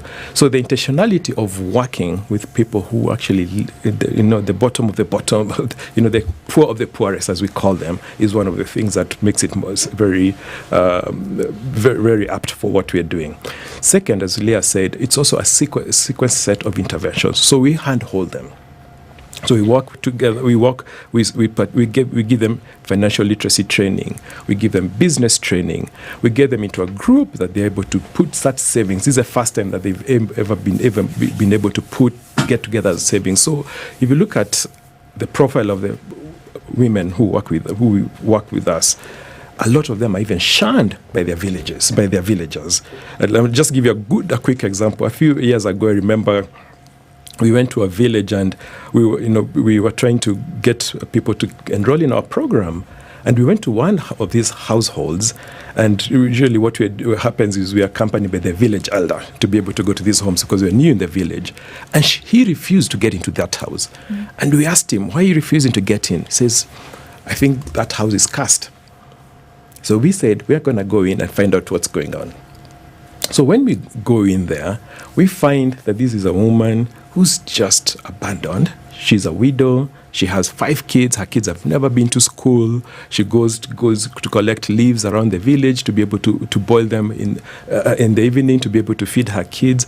So there was nothing wrong with her. It was just that she was so much in the depths of poverty that other people in the village thought she was cursed.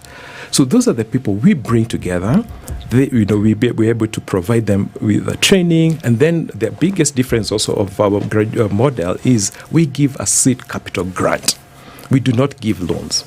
And the reason we give grants is because, again, we want people to really focus on growing their enterprise so that by the time it can grow somewhere, then they're able to be connected to a microfinance or to a financial institution for access to credit. We also help them get into savings groups so they're able to also develop social capital and able to also, again, to be able to start savings and lending among themselves. Mm. And then the other secret sauce is mentorship. So we provide mentorship. We're able to handhold them. If they face any challenges, we're able to support them through these challenges and also help them also as well market access in terms of what they're producing and all that. Mm. So it's the intentionality of it,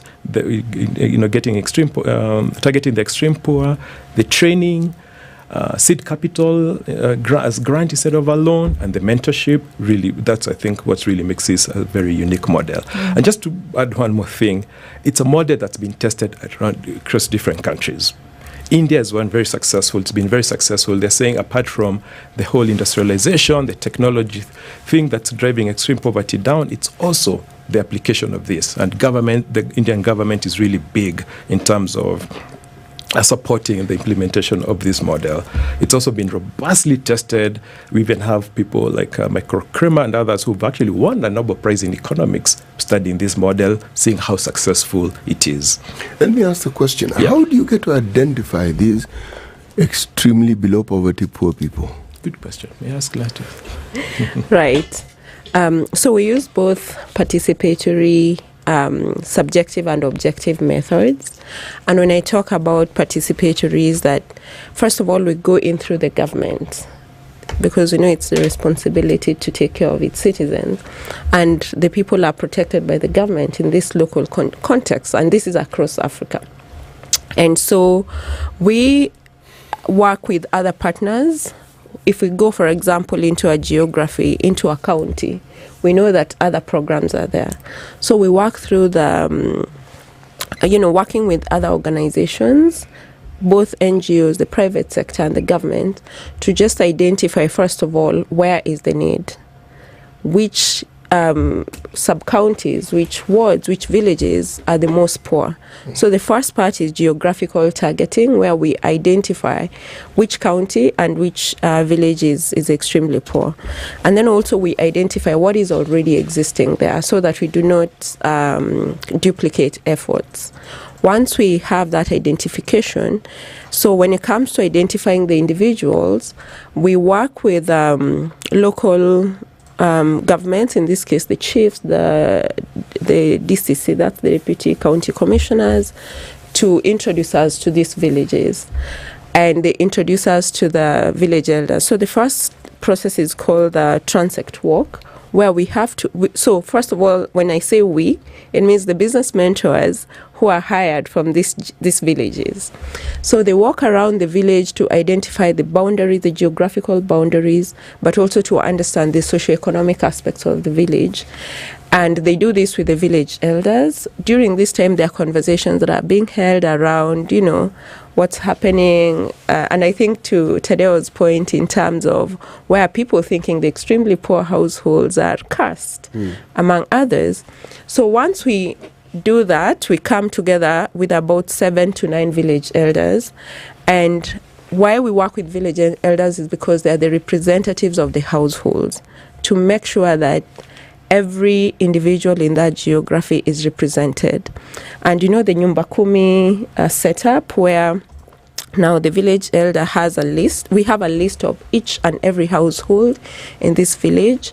And it's through this list that if there is anyone who moved out, we are notified, and anyone who moved in, to just make sure everybody is accounted for. After we do that, our business mentors use what we call the Poverty Probability Index tool. I want to stop you there now. Yeah.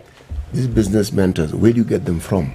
So we hire them locally. So when we do, just like any other normal hiring process, but we don't advertise it in Brighter Monday or, on the internet, because then everybody will apply. So we advertise at the local, at the both sub-county and particularly at the ward level. And the adverts are, posted on the social media for that village, or the churches, the mosques, the social places that many people will get to see that. And what qualifications do they need to have? Yeah. So most business mentors, so we have a range depending on where, and depending on the level of education. So like if you go to Western Kenya, you'll find that the level of education is different from Northern Kenya, that has been marginalized for a long period of time. So, but we have diploma holders and above, but sometimes we actually get high school leavers who are able to read, write, and communicate in English and use technology, because our model also is very heavy on technology. And I'll talk about that later. So that's how, that is the specification that we look at. We look at somebody who has who's trainable in business development, especially where they've never gone beyond high school. But also those are some of the qualifications that we look for. Somebody who has basic qualifications around business development and management. Yeah. And just to add is that we have to hire people from those communities. So I am from Kirinyaga. There's no way I would be hired to work as a business mentor in a place like Isiolo. So it's people from those communities, people who have had for community development, people who've probably been entrepreneurs before in their lives, and also teachers, because it's also adult literacy. So we really look for a breadth of skills to be able to get those people, and we train them. So we offer them progressive training over the time, and then that training now they're able to. What exactly do you train them in? We train them in business, so that they're able to teach business literacy, financial literacy, and business training. So that, because our aim at the end of the program is to create entrepreneurs. It's an entrepreneurship program. So we're helping the participants, or the women in our program, to be entrepreneurs. So we support them to start any businesses they want. Okay. So if somebody wants to start a mama mboga, we help them do that. But we help them come up with best practices. So like record keeping. Okay, thinking about where you're going to sell your product, right? Because if you have like 10 of the same things around and everybody's doing the same, where are you going to take it, right? So, and then thinking about how do you maximize your profit? Right, where you're going to buy your inputs and all that. So we train them in different aspects. And then the other thing also, it's huge for us, is financial literacy. How do you get money? How do you put money together? How do you start saving? How do you grow your asset, your capital base, so that you're able to expand your business? Lastly, yes, sir. For now, yes, we always ask the question of what success looks like. Mm-hmm. But today I want us to start with asking, what does failure look like? What is it that, if one looked at the program, would say it hasn't quite worked out the way we wanted it to work out? Because the next question that will follow is, what have you learned from it? Because one tends to learn a lot more from failures than from successes. Okay. So one of the things I would say for us, and I think part of the reason we are here, is that we think it's such a successful program, but one of the things we see is it's not being adopted as much as we want it to be adopted. So we have a lot of other programs. We have microfinance and all that's being targeted to the extreme poor, but some programs end up hurting people who are living in extreme poverty more than they're supposed to. So for us, one of the challenges is the adoption of it, and part of it is because sometimes when people hear it's a grant versus a loan, thinking, why would we do that? How is that sustainable? So that to us is why we need the buy-in, and part of the reason we want to come here and talk about it. The other thing I would say is we also want to do is more of markets, and it's something that we are working on, because we do create these entrepreneurs.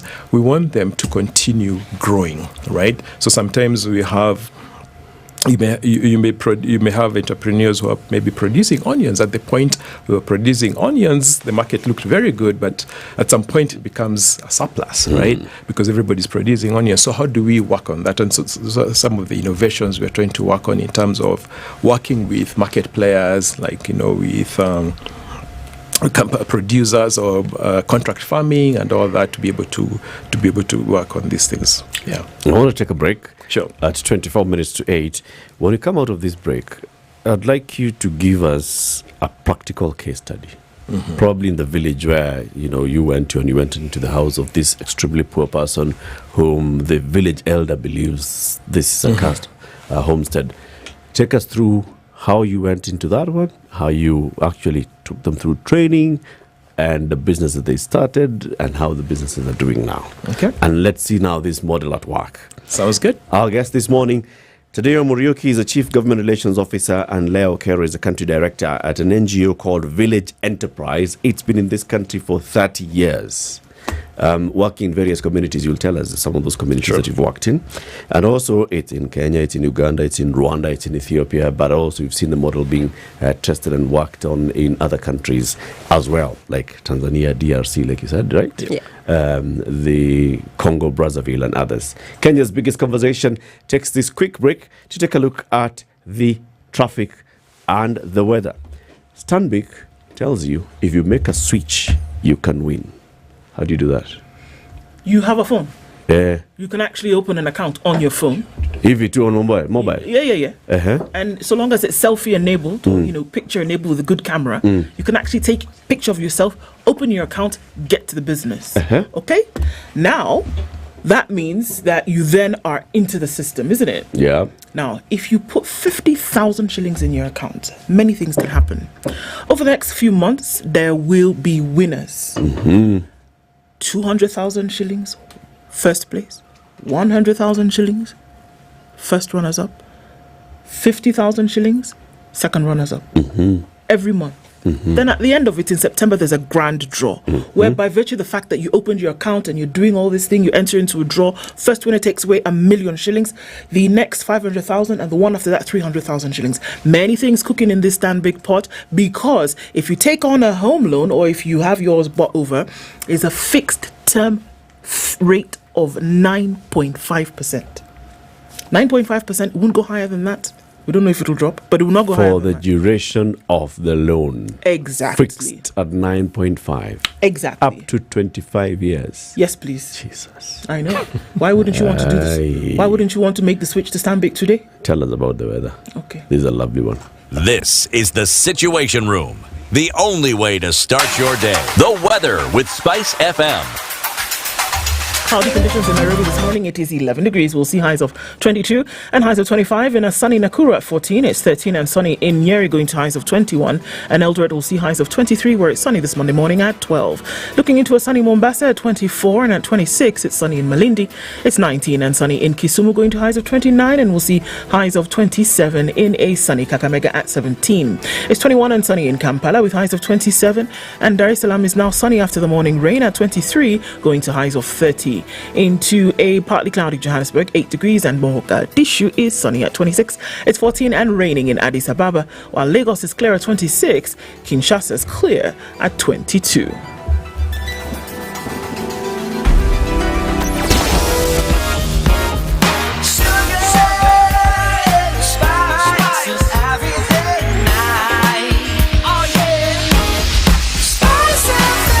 Spice up your life.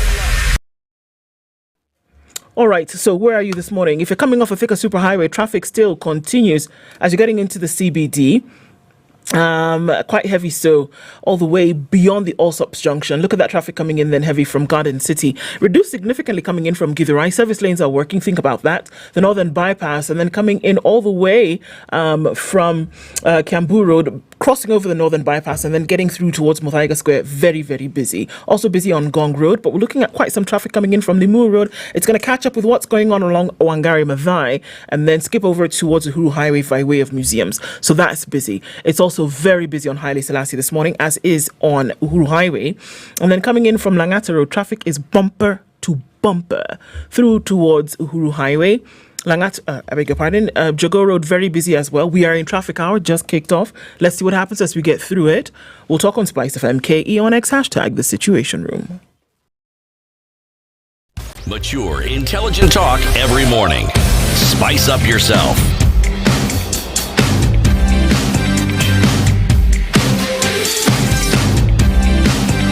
Mornings done right. 94.4 Spice FM, Nairobi. 19 minutes to 8. Our conversations with Leo Okoh and Tadeo Muriuki from Village Enterprise continue. So we are talking about a model that you say, this model has been proven to work. And one of the frustrations that you have today is the fact that nobody else seems to be seeing what you're seeing, right? Yeah. And you're saying, so we have seen the microfinance models and how they've been deployed. We've seen table banking and all that. And you're saying, but there's something else that can work. Now, show us, by example, something that has worked. In these 30 years, just take us through 33 years. Yeah? To be particular. 33 years. Any example? A good example. Right. Mm-hmm. I really get excited when I'm asked that, because this is one of the reasons I actually work in this organization. So if you walk to West Pokot, I'm just going to take you to West Pokot. You'll find Selena, who's a mother of 7. And I'm just using that name, not her real name, for data protection purposes. And if you walk to West Pokot right now, you will find that she has her daughter who goes to Machakos KMTC because she's able to pay her school fees. And also she has other children that she's taking through high school. But before this, when our business mentors first got into West Pokot, and I want you to know that it's such a beautiful county, but it is that is where we have one of the main effects of climate change. There's landslides when it rains so hard, and when it doesn't rain, there's drought like what we experienced in the last year, you find that their livestock dying. And this is a county that has both agrarian populations and also pastoralists. So Selena, before our business mentors got in to identify her, you'd find that her and her children would miss a meal a day, or they would sleep hungry. And you'd find her kids were not going to school, or they were constantly chased out of school due to lack of school fees. Their clothes were tattered because, they didn't have money. They couldn't afford purchasing new clothes. And I find this story very sad, at the same time funny, as narrated by our business mentors. When they get into the village, sometimes these people run away from them because they are thinking this program is too good to be true. You're coming to train us, give us money, help us start businesses. And they say, it's too good to be true. But when Selina was identified by our business mentors, she was initially not able to start any business, and what her main source of income was felling trees and burning charcoal to get about 200 bob to try to keep ends meet. Was Selina a widow? No, she had a husband. And most of the time when you go to the market centers, you'd find the husbands playing drafts along, in the market center all day, literally. Then they come back in the evening, they expect food. And if there's no food on the table, you'll get blows as a woman. Meanwhile, Selina, being a woman, she was not allowed to own property, land in particular, or have any agency to start a business. And so when we first identified her, we did not just identify as an individual, but we identified her family, her household. And we included her husband as part of the people that we identified. And it was not so easy at the beginning. But you find that involving the family members, including the husband, to try to explain to them what this program was all about, really made it much easier. And they said, okay, that sounds like things that women would do to just come to meetings to be trained. And Selina went through our 9-module training on entrepreneurship, financial skills, how to look for a business, how to start a business, and even identify a business. And this was done in the local language, and using technology, including training them using videos that were done in the local language to just make sure that they understand adult learning. And this was really exciting because she was not just the only one, but within her community, we had 30 other people who came together, other households, about over 80% of them represented by women. I want to put a pause there to just give you the background about women experiencing gender-based violence and not having agency to do anything, but expected to bring the most to the table. So during this training, they also were encouraged to start saving with as little as 20 shillings. And if you don't have it, still fine. So there was no maximum or minimum for that, but this was really to help them build the muscles for saving. And so they started doing that, and about 4 months after we identified them, 4 months later, we gave them the grant that Tadeo was talking about to start a business as a group of 3 households. So for every business, it consisted of 3 households. And they started the businesses, and they were just shocked at what the potential they had to start the businesses.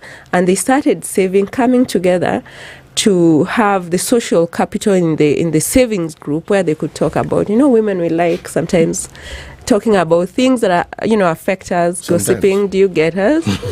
Let's speak for ourselves.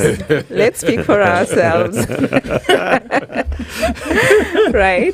But it really gave them a sense of belonging, that they were not just the only ones, right? Yeah.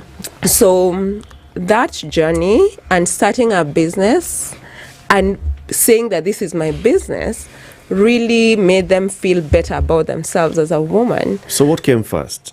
What came first was the 9-module training. Yes. And then the saving. The saving. And the saving started during the training. So what are they saving? Very little. Sometimes, as I said. From what? So because you're saying that these are people who are extremely poor. Yes. They don't have even the means to get a meal for their family. Right. What are they saving? Yeah, so that's why I said sometimes about 20 shillings from, when you look at like the sources of income before our program. As I said earlier, initially they'd fell trees to, make some money, but also sometimes get from family members the African community where we share, when you don't have anything, sometimes they could not save at all. All right?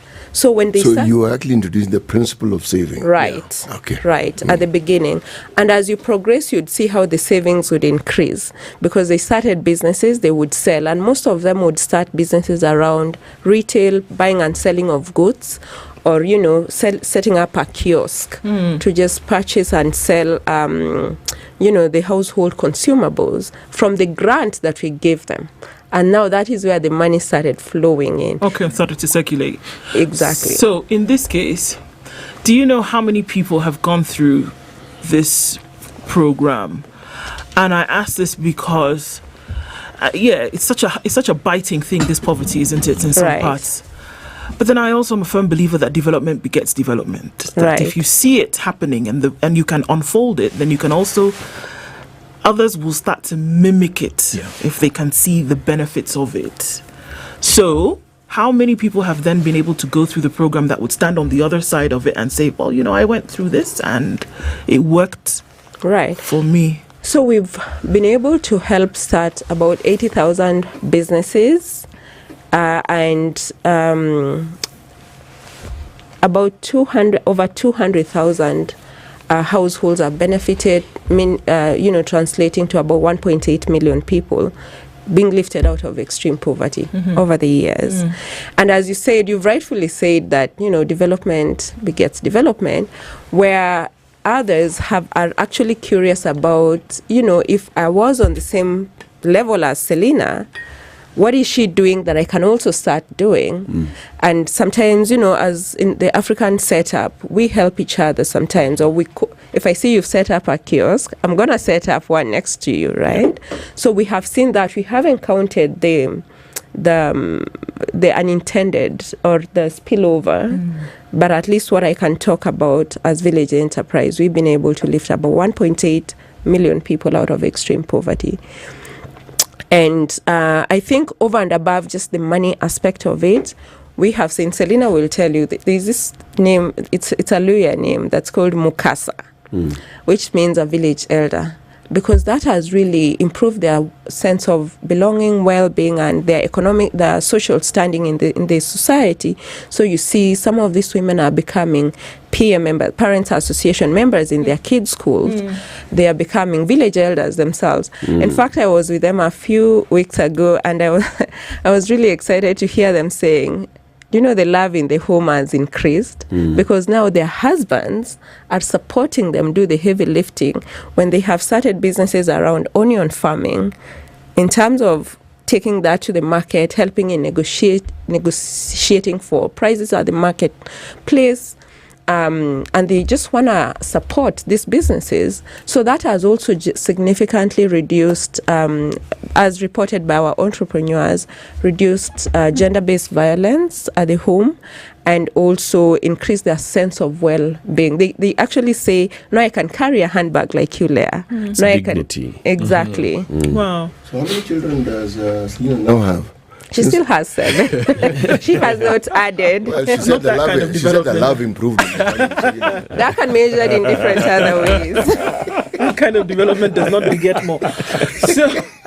So what's the connection with government here? How does government come into play? Good question.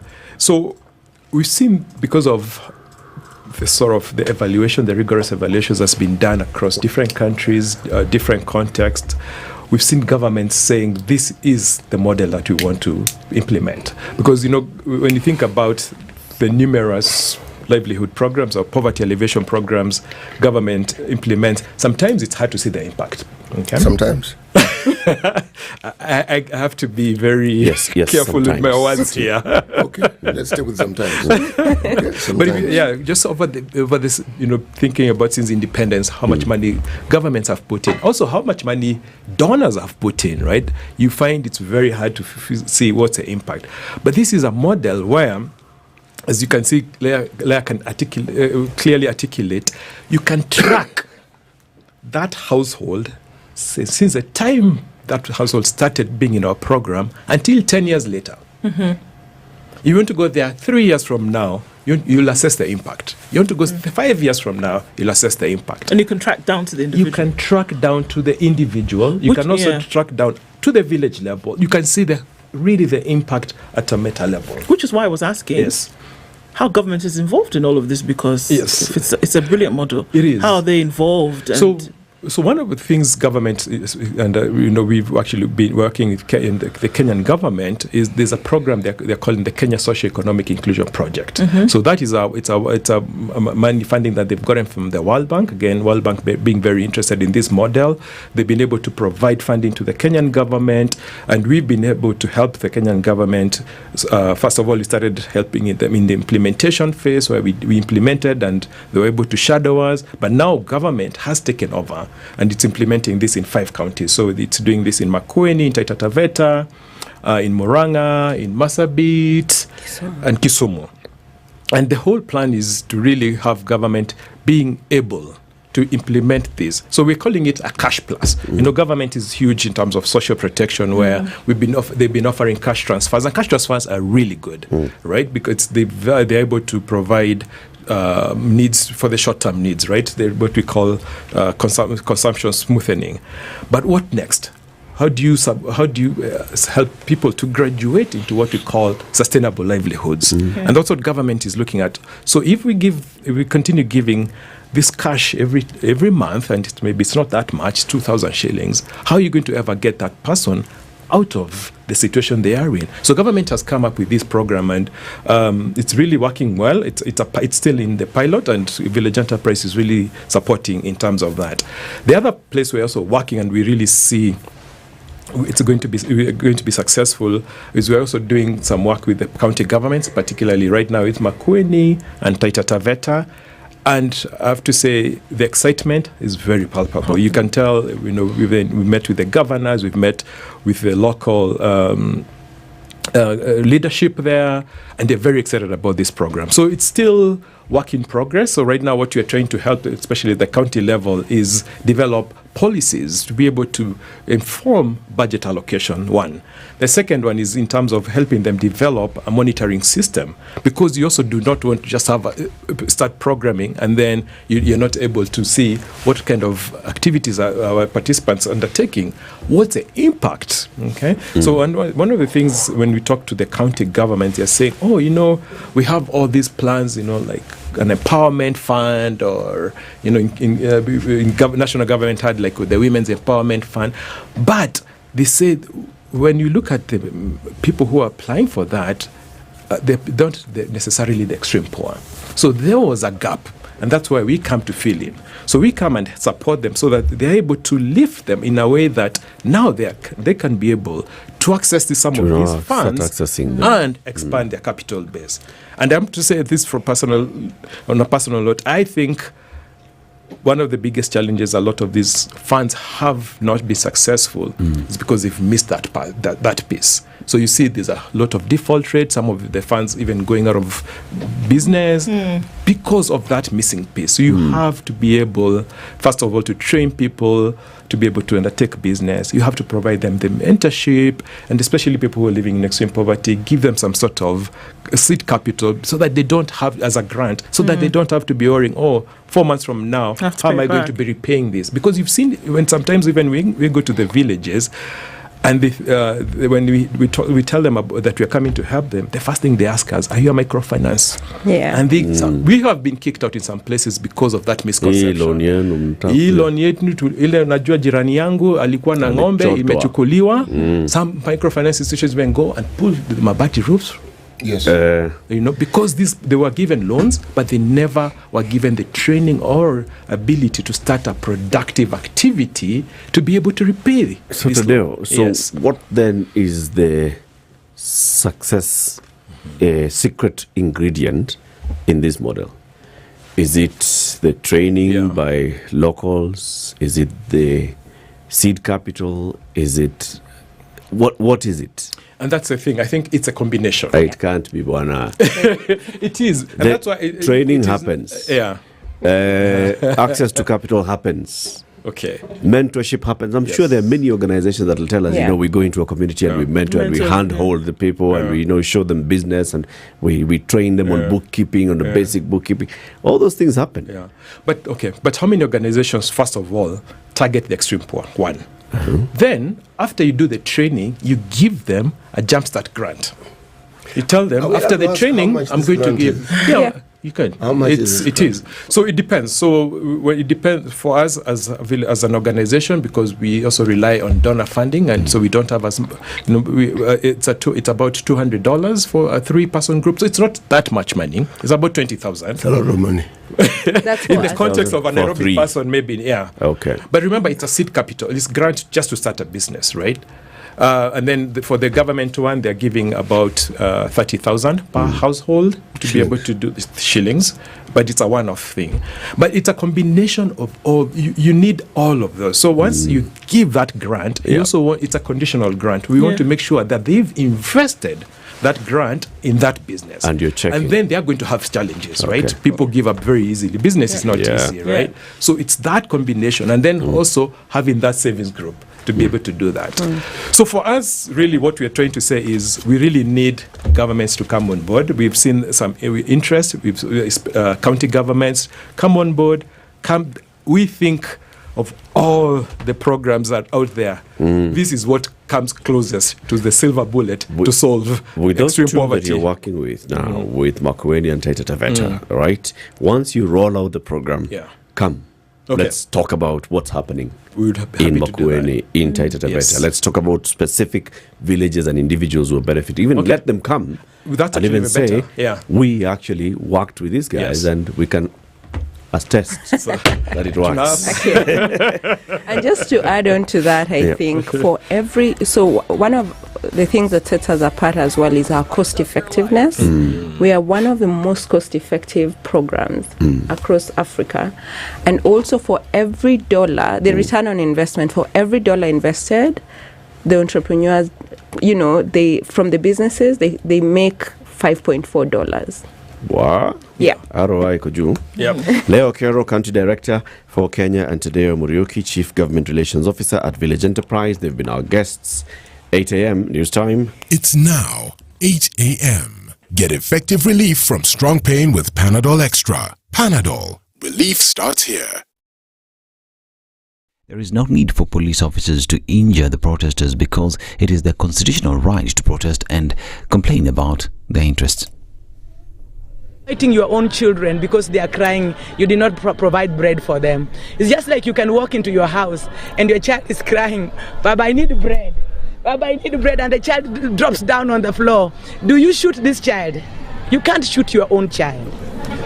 This is the future of Kenya, the Z generation. I am asking our government to take care of these young people, but I'm also asking that they go to a dialogue stage.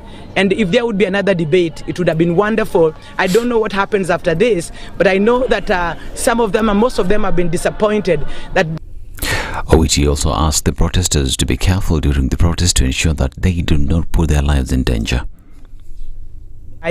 That's why we preach, and we are asking them that they should not destroy their lives. Even as they demonstrate, we are praying for them that they should not be killed because of some of the people joining the demonstrations, and then they get into a lot of crisis with problems with the police, the tear gassing, the shooting. It is not right. May I say to our government, Azimio leaders have increasingly criticized the finance bill, saying that they, just like the youth, want the government and President William Ruto to drop the finance bill. Speaking in Busia County, the minority leader in the National Assembly, Piondai, has stressed that the protest is a sign of youth being fed up with the false promises. The Ruto administration must be reminded that they are not leading animals. They are leading human beings. And when human beings speak to you, please listen. And as a coalition, we fully support the actions currently being taken by the youngsters, Gen Z. We are fully behind them because they are speaking the truth to power. On this matter of the finance bill, it is not yet too late. That a bill is only concluded once it is assented to. We have just gone through the second reading. I am sure sense can prevail even tomorrow, and William Ruto and his team can withdraw that bill. Otherwise, for us, our position remains the same. We reject that bill in its entirety, and unless it is withdrawn and brought afresh. Wande has also warned the police against using excessive force when they face the Gen Z. Kwa hivyo, kwa hii mambo ya uchumi na ukosefu wa kazi na uporaji wa mali wa umma, wananchi wameungana na wamesema tawi namna hiyo. Kwa hivyo wiki kesho, kama Mheshimiwa Ruto na watu wake hawataondoa hii mswada, vile vile tutarajia takuwa na taharuki. Na sisi tunaonya afisa wa polisi, please understand that these young Kenyans, these young boys and girls are also fighting for your own rights. Kwa hivyo wasitumiwe vibaya kuangamiza vijana ambao wana exercise haki yao. Sisi tutakuwa macho zaidi, na naomba wananchi wa Busia, nyinyi pia mkae gangari. Si mkiitwa mtu anajitokeza, si mtaitika. Meanwhile, Kitui East Member of Parliament Nimrod Mbai has called on President William Ruto to schedule an urgent meeting with Gen Z to address their concerns and demands. In a statement, Mbai emphasized that Gen Z's recent activities reflect the true face of Kenya. Mbai, the second-term UDA MP, emphasized that Gen Z deserves a seat at the decision-making table, warning that if government, they will overturn the table. He acknowledged that there will be challenges ahead, but stressed that ignoring their demands will lead to more unrest and instability. And National Assembly Speaker Moses Wetangula has encouraged residents of Mount Kenya to remain steadfast in supporting President William Ruto's administration. Speaking in Moya constituency, Wetangula acknowledged the significant role the community played in the formation of the Kenya Kwanza government and urged them not to be swayed by divisive politics. Addressing the congregation in Moya Parish, Wetangula highlighted the need to resist leaders attempting to create divisions along tribal lines. This is Newswire. I'm Dennis Aseta. Good morning.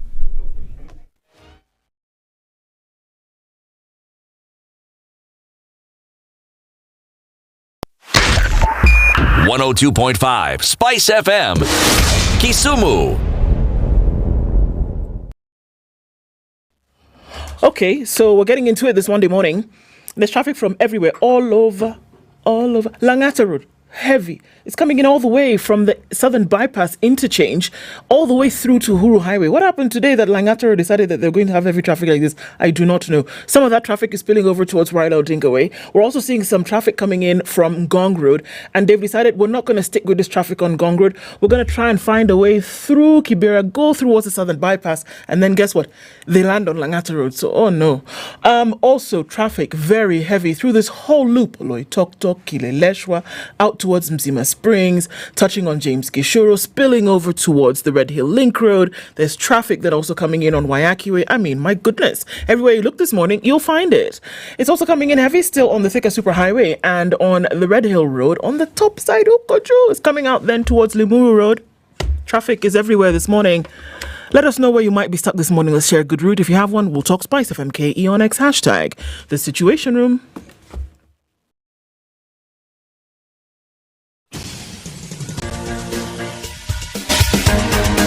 This is The Situation Room, the home of hard-hitting political commentary and penetrating insights about the state of the nation. This is a talk radio experience like no other. The Situation Room, a place for hard truths, debates, and elevated conversations. The Situation Room, witty, political, engaging, deep, controversial. In the room, we have C.T. Muga, researcher, academic, seasoned political observer, a fountain of wisdom in these politically uncertain times. Ndu Okoh, Nigerian by birth, Kenyan by choice, communications expert, Pan-Africanist, a truth seeker and believer in people power, and Eric Latiff, agent provocateur, the man in the chair, seasoned journalist, news hound, a man who believes in punching up, not down.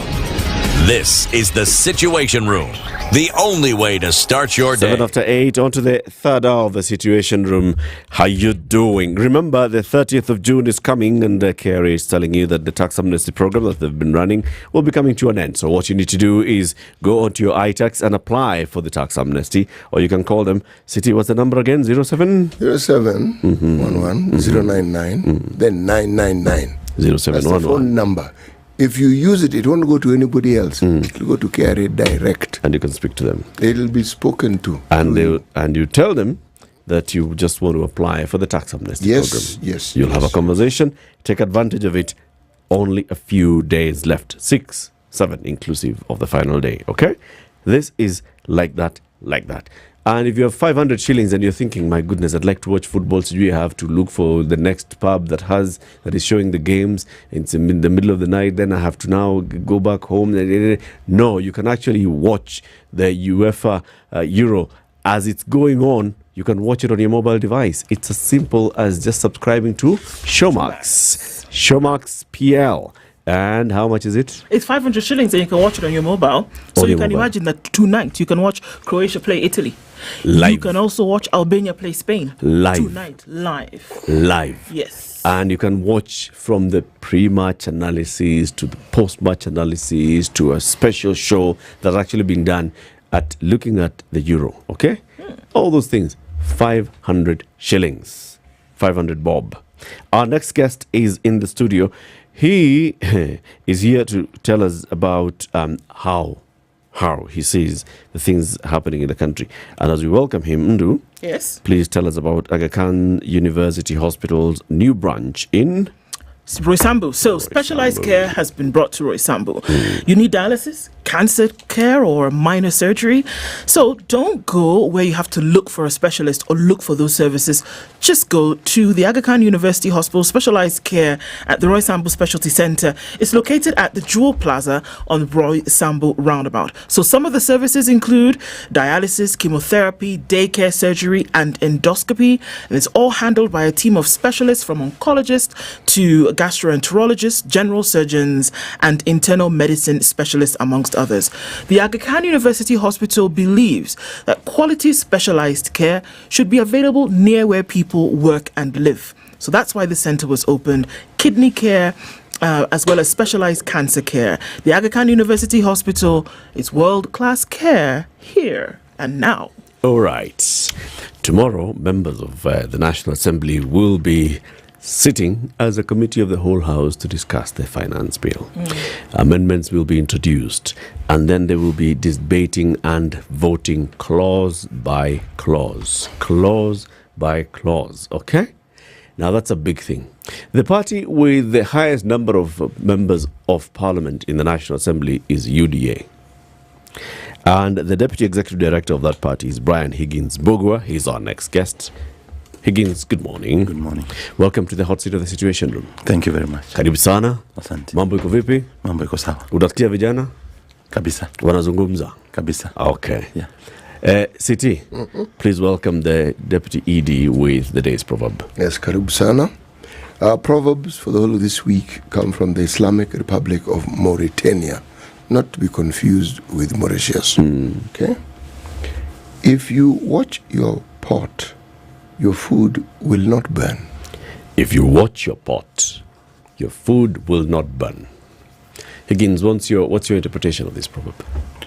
I think if you take good care of your business or issues, everything will be well.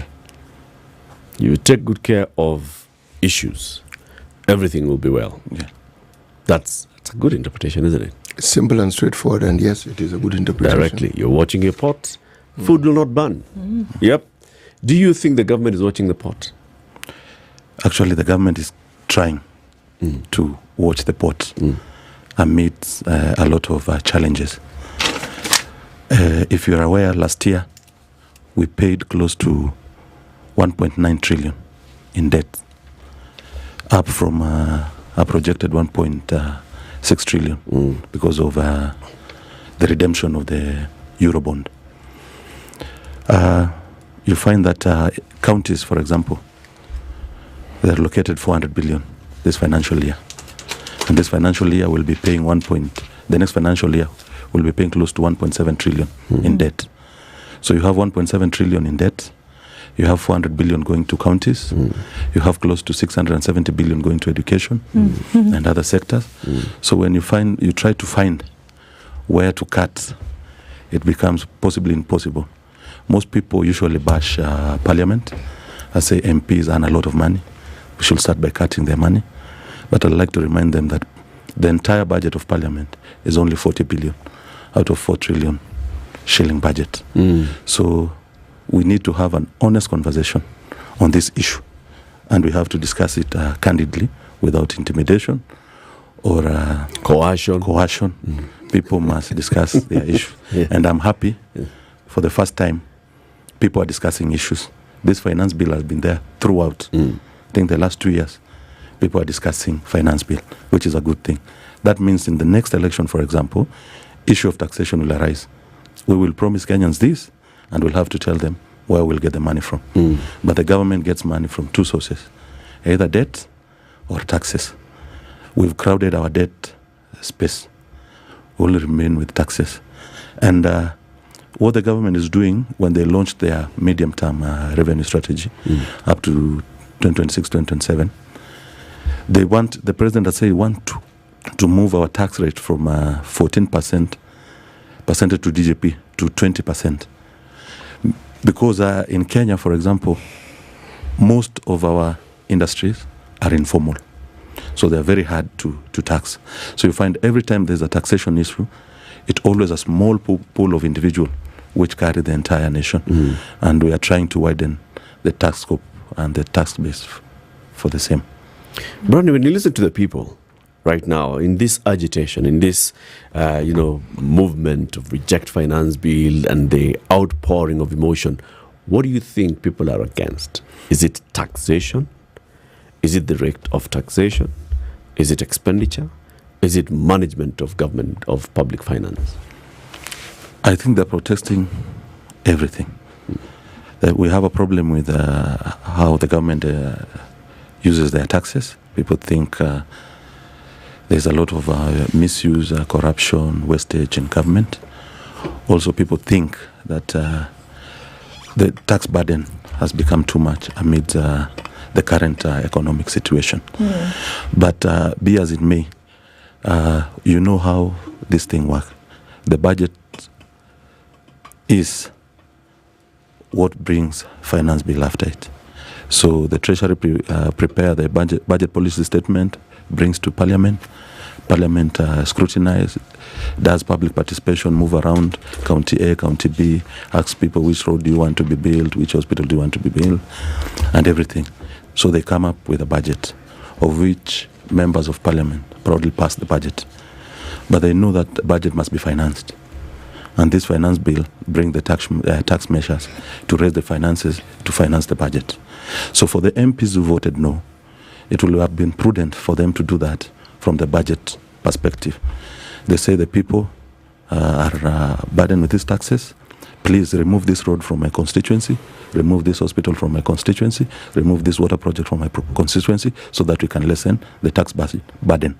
But it's hypocritical for them to pass the budget as it is, increasing their CDF, increasing ABCD, and then refusing to pass the finance bill. Because money must come from somewhere. Indeed. And you find that this budget, the way it is structured, the first charge from the consolidated account is debt and their principles. So we try to look where should we eliminate. We cannot do away with debt. Whichever government is in place, they'll have to pay the 1.7 trillion the next financial year. There's an equitable share for counties. 400 billion is mandatory. We have to pay. We can't slash on that.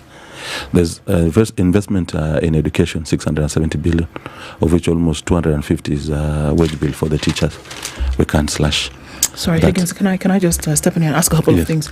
As you're, going through this list of things that would come about as a result of, they need to be paid. Yes. One would then assume that for these payments that you speak of, that because let's just take from last year, 2023, for the year that's ending in the next 6 days. Yes. Then the things you speak of have been paid. Have they?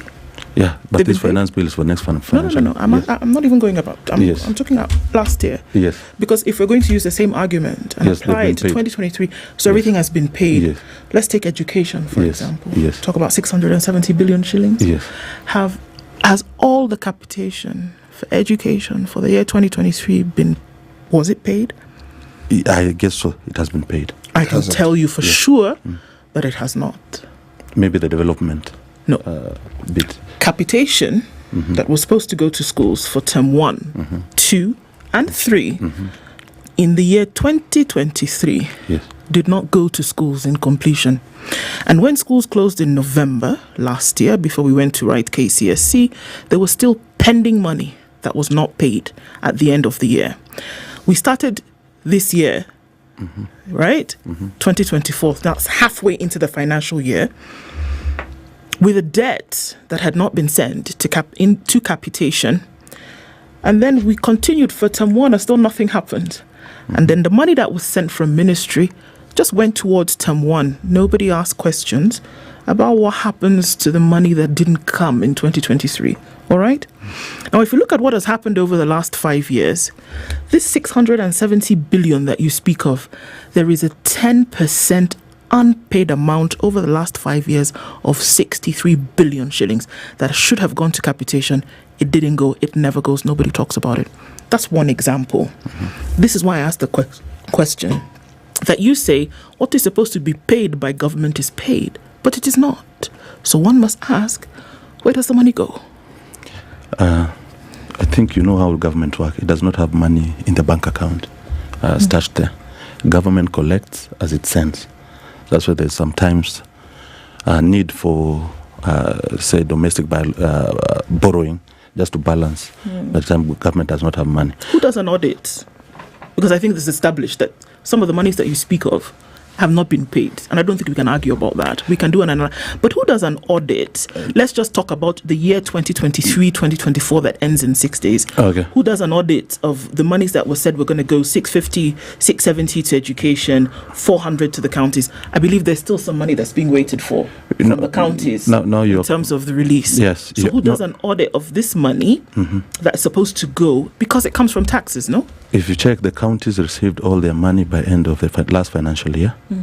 We're still 6 days before the end of the next financial year. Now, we should not confuse what is budgeted for and what is what actually goes. Okay. Because you've seen even KRA sometimes they miss their targets. So there are some things that will go back through supplementary budgets. Maybe they do the reduction. Say the 63 billion that did not, you say that was not paid. I'm sure there were some few supplementary budgets in between that try to regularize the government spending. So everything is dependent on the revenue we collect. We might budget for 4 trillion, we fall short with 500 billion. It does not mean the government must send that money if it doesn't have that money. We budget for a specific amount of money. Then you look for project how much we will collect. We project how much we will cover the deficit with debt. But now the problem comes, the debt we can get the entire bit of it in the market, but the revenue collection, sometimes we might have a shortfall. So mostly some of the government projects that stall is based on the revenue shortfalls that we do not. Don't you think this is a problem then with the public finance management, Higgins? Because that's what people are complaining about. Yes. Look, just going by the example of the last financial year, this is what you're projected you're going to raise as revenue. This was how much you even raised, even after reviewing and revising your revenue targets. Right? KRA did very well. They hit 95% of the revised revenue target. Not revised upwards, but revised downwards. But the budget is not revised downwards. It still remains the same, which means that you're increasing the deficit. Yes. Which means that if you take all that money and you've only collected 2.3 trillion shillings, but 1.9 trillion shillings is going to debt, you're only left with so much that you can run around with, and you know this as you're beginning a new financial year, why would you do the same? Why would you project that you can raise 300 billion shillings more when you did not even raise 100% of what you had projected to raise in the last year? And also to add to that, the discussion about taxes is not difficult to understand. The need for taxes, not difficult to understand. But taxes means you are taking money from citizens, but yet the discussion to ensure that there is more money within the government for the government to take, one doesn't hear much of it. What is it that is being done to grow the economy? Even those who've just read 2 or 3 lines of economics will tell you that the one entity that is responsible, this is government. When government spends, when government takes out money, government injects money into the economy grows. When it grows, there's a lot of money. And there's a lot of money to tax. But that discussion isn't taking place. All we hear is money being required, more money being required to be in terms of taxes. Thank you very much. This is what I'll have to say. We are in a very tight fiscal space because of the debt. Because for every shilling we collect, we spend close to 65 to 70 cents to pay the debt, leaving us with a small room even for that to be felt in the economy. The issue really is this. This government has decided to take the hard decisions that most government postponed, starting with the Kibaki government, for example. When President Kibaki came into power, there are some things that he did that postponed the problem to the next government. Number one, he increased the retirement age from 55 to 60 years. And if you've seen today's daily, there's that issue of aging civil servants, close to 25%. So Kibaki's kept paying pension and hiring of new civil servants, number one. Number two, Kibaki did not take in more debt, but he sold most of our public assets through IPOs. Safaricom, Kengen, Mumias, Nyeri. He used that model to raise more money. Based on value, they are most of them are moribund. So he sold most of our, because investors will not buy IPO dying companies. So he sold the jewels of our companies. And that was one of his method of raising funds. Then we came to Jubilee government, segmented into two. Uhuru 2, yes. So Jubilee 1.0 took in some debts, and largely was because of Kibaki did not have county government to send money to. So this is the start of devolution. The Jubilee government started the implementation of devolution, and they had to do a lot of setup through the transition authority. And most of Jubilee debts in term one, the bigger one being SGR, we could see where the debt went to. We had electricity connectivity from 48% to close to 70%. The road annuity program, in every village you'll find, because we're being allocated by constituency, like 200 kilometer per constituency, mostly. So you'll find during Jubilee 1.0 there was a lot of road tarmacking ahead. They went ahead to an exam on the 2017 election, and they were re-elected based on what they had done. Then come Jubilee 2.0, and they took in more debt than in term one. And those debt mainly, most of it came during the COVID recovery. And it was used mainly for subsidy, unga subsidy, fuel subsidy. Now, we've been able to bring the cost of unga down without any subsidy. Now, those people who are wearing sufurias in the street, they're no longer there because of that. So the thing has shifted. We've been able to bring down the cost of fuel with 16% full VAT and with zero subsidy.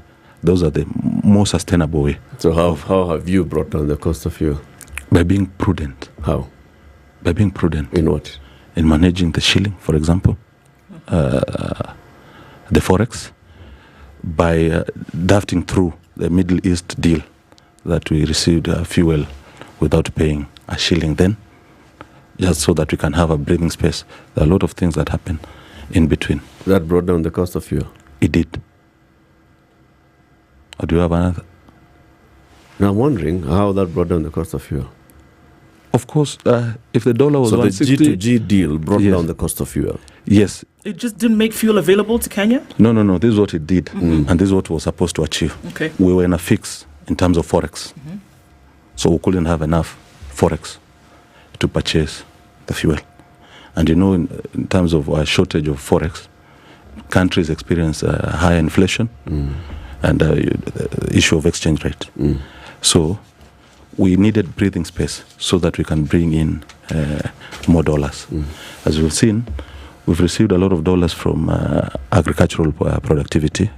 We opened up, you remember coffee export was frozen during the reforms.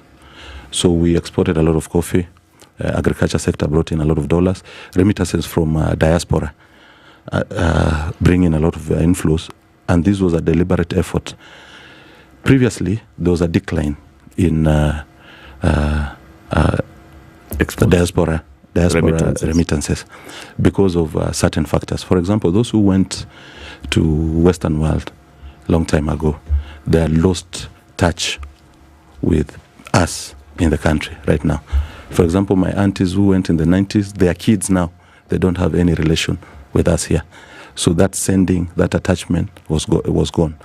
Now the government has been doing a deliberate effort of exporting excess labor until our economy can be able to accommodate the entire workforce.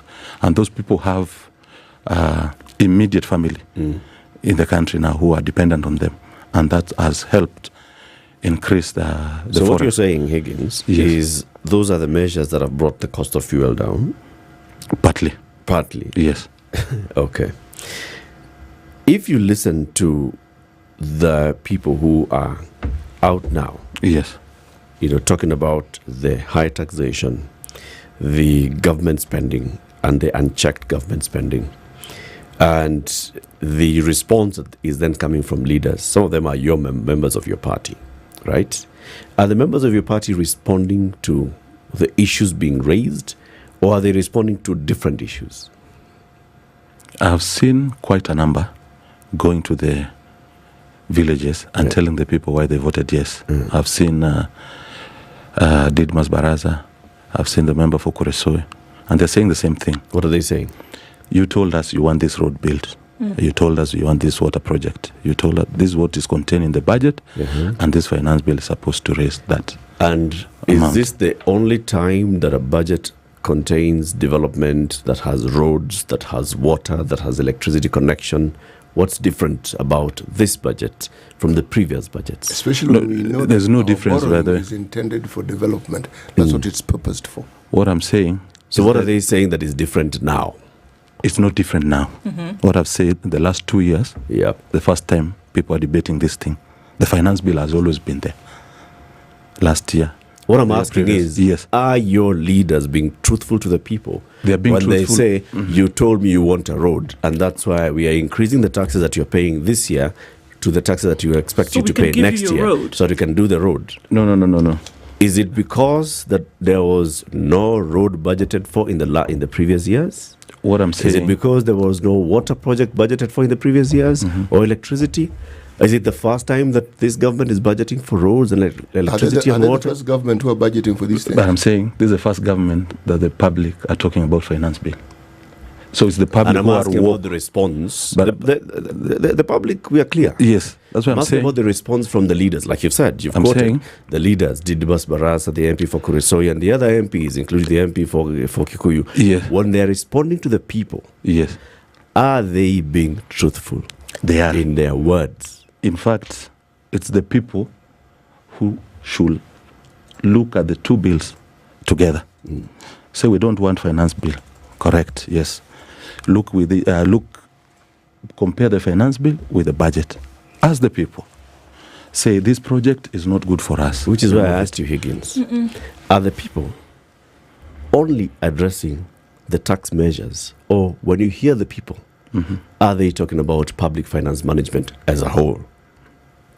Are people happy with the budget of 4.2 trillion shillings, or 3.9, or 4.0, whatever figure is I've budget? tried to look through. I'm just seeing reject finance bill. people, I'm not seeing any. So people are okay with the expenditure. I'm not seeing any specific. They are not giving Are any people specific. look, let's ask it this way. Are people satisfied with what they're being told in terms of what is going to be done with this money?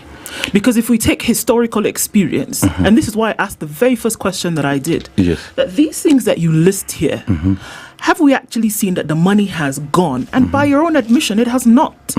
Because if you have 100 shillings and 70%, 70 shillings is going towards debt.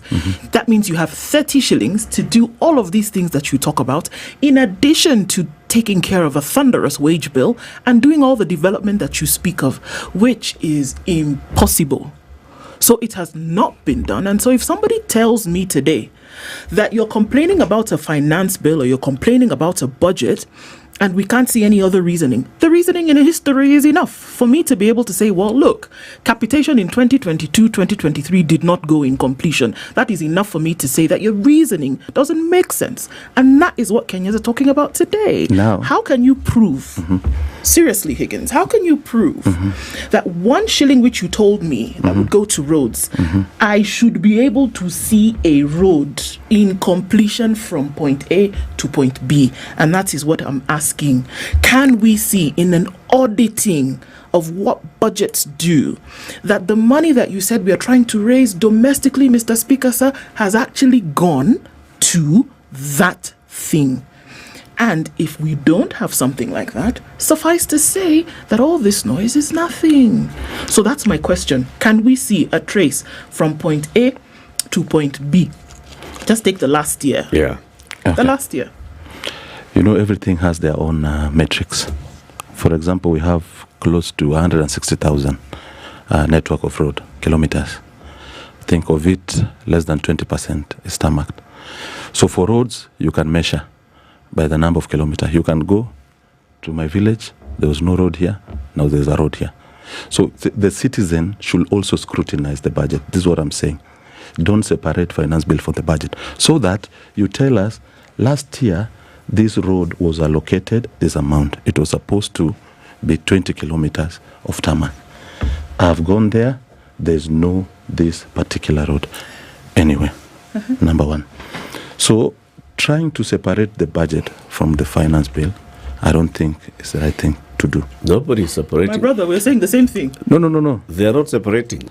We'll give you examples of where people have even gone onto social media and they're looking at the appropriations as proposed. X amount of money to go into this and the other and the other, and they are questioning why money should be going there when other areas are getting underfunded in their opinion. But let's take a break. It's 25 minutes to 9. Our guest this morning is the Deputy Executive Director of UDA, the ruling party, Brian Higgins Bogwa. He's here in the studio. The question we are asking, with all these demonstrations, the Gen Z coming out to the street and the response that we are getting from the leadership, is UDA tone deaf? He's here to tell us they are not, and how so. This is the Situation Room, the only way to start your day. The weather with SpiceFM. It's a cloudy morning in Nairobi. It is 14 degrees. We'll see highs of 22, highs of 25, and a sunny Nakuru at 16. 15 and sunny in Nyeri with highs of 22, and we'll see highs of 23 in a mostly sunny Eldoret at 15. Mombasa this morning is sunny at 26 with highs of 29, and 30 will be the high in a sunny Malindi at 27. While at 22, Kisumu is sunny. It'll go to highs of 29, and we'll see highs of 27 in a sunny Kakamega at 20. 23 and sunny in Kampala with highs of 27, while Dar es Salaam will go to highs of 29. We're looking into a partly sunny Johannesburg at 9 degrees, highs of 19, and into Mogadishu, we'll see highs of 30 and lows of 24. It's raining in Addis Ababa at 16. We'll see highs of 21 and lows of 12, while Lagos is sunny at 25, it'll go to highs of 32. And Kinshasa at 22 is cloudy, highs of 31, back down to lows of 22.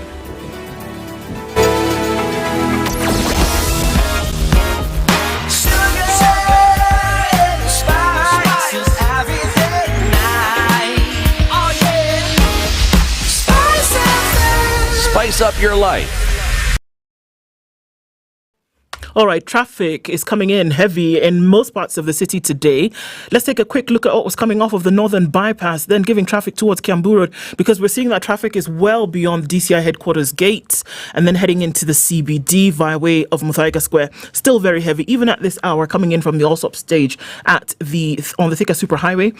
Landis Road coming in from Jogo heavy. We're also looking at the other side where Lusaka Road will take some of the traffic. Folks trying to get to the city via way of Nyeri Stadium roundabout, and then all coming together on Uhuru Highway into the city very heavy. So that traffic that was on Langata Road, some witchcraft, and it all has disappeared in less than half an hour, and just a little bit left of it going then towards Raila Odinga Way. So yay. And then quickly, what's happening coming off of Zima Springs through towards Wayaki Way. We'll settle. Should be okay. We're keeping an eye on all of this. We're still in traffic hour. Let's talk on SpiceFM KE on X. # The Situation Room. Online, mobile, and on radio. Twitter @SpiceFM KE. Mature, intelligent talk every morning. Spice up yourself.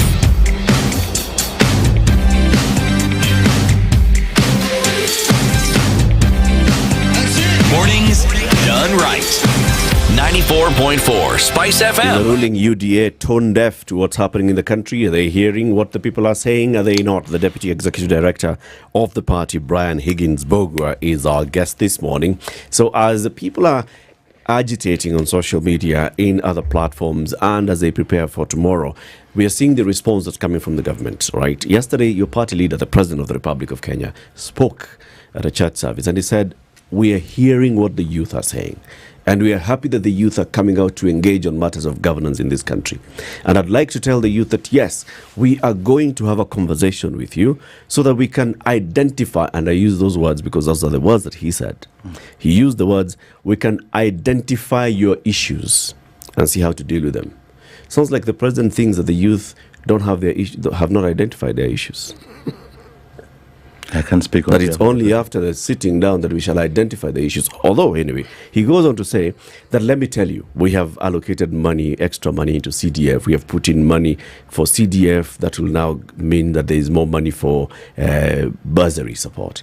That there is no money that's going to be used now to build the ICT hubs in the constituencies, which will make jobs available for our youth. We are going to have more money into help. We are going to have more money into this and the other. That is the party leader, the president, the head of the country. Your party secretary general says that these guys appear to have been paid. Appears there's some underhand force behind this. No. The Secretary General said he'll organize a meeting between the young people and the president. I didn't hear him. What else did he say? I didn't hear him say it was the government spokesman says, we think that there's an underhand deal. The leader of the majority in the National Assembly says, these are people who just don't understand. They're living in a bubble. They are privileged. They do not know the poverty that's in the country.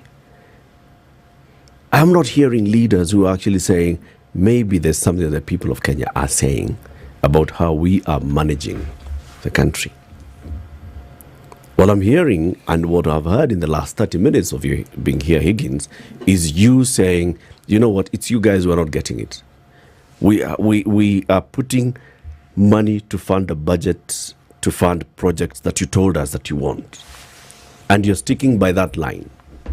And you're not hearing as if people are telling you that we do not think that there's a correlation between the money you want to raise and the projects that we told you and the projects that you're saying that you'll put in money for and the projects we'll see. Again, that's a feedback that is coming out from the people. That there's a disconnect between what we expect, what we have seen previously, and what you're telling us you will do going forward. There's a disconnect. But you're sticking to the same line. Are you not hearing it? But that's what it is. What? Eric. What? To cut anything on finance bill, you have to remove something from the budget. Remove it. So I'm saying, tell us what to remove. You know, that's why I'm saying you cannot separate the finance bill from the budget. If the budget was good for those MPs who voted no, then they should pass the finance bill.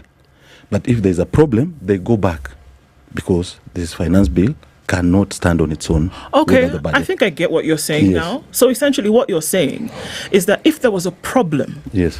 that we take it back to Parliament Yes. and they should have actually fixed it.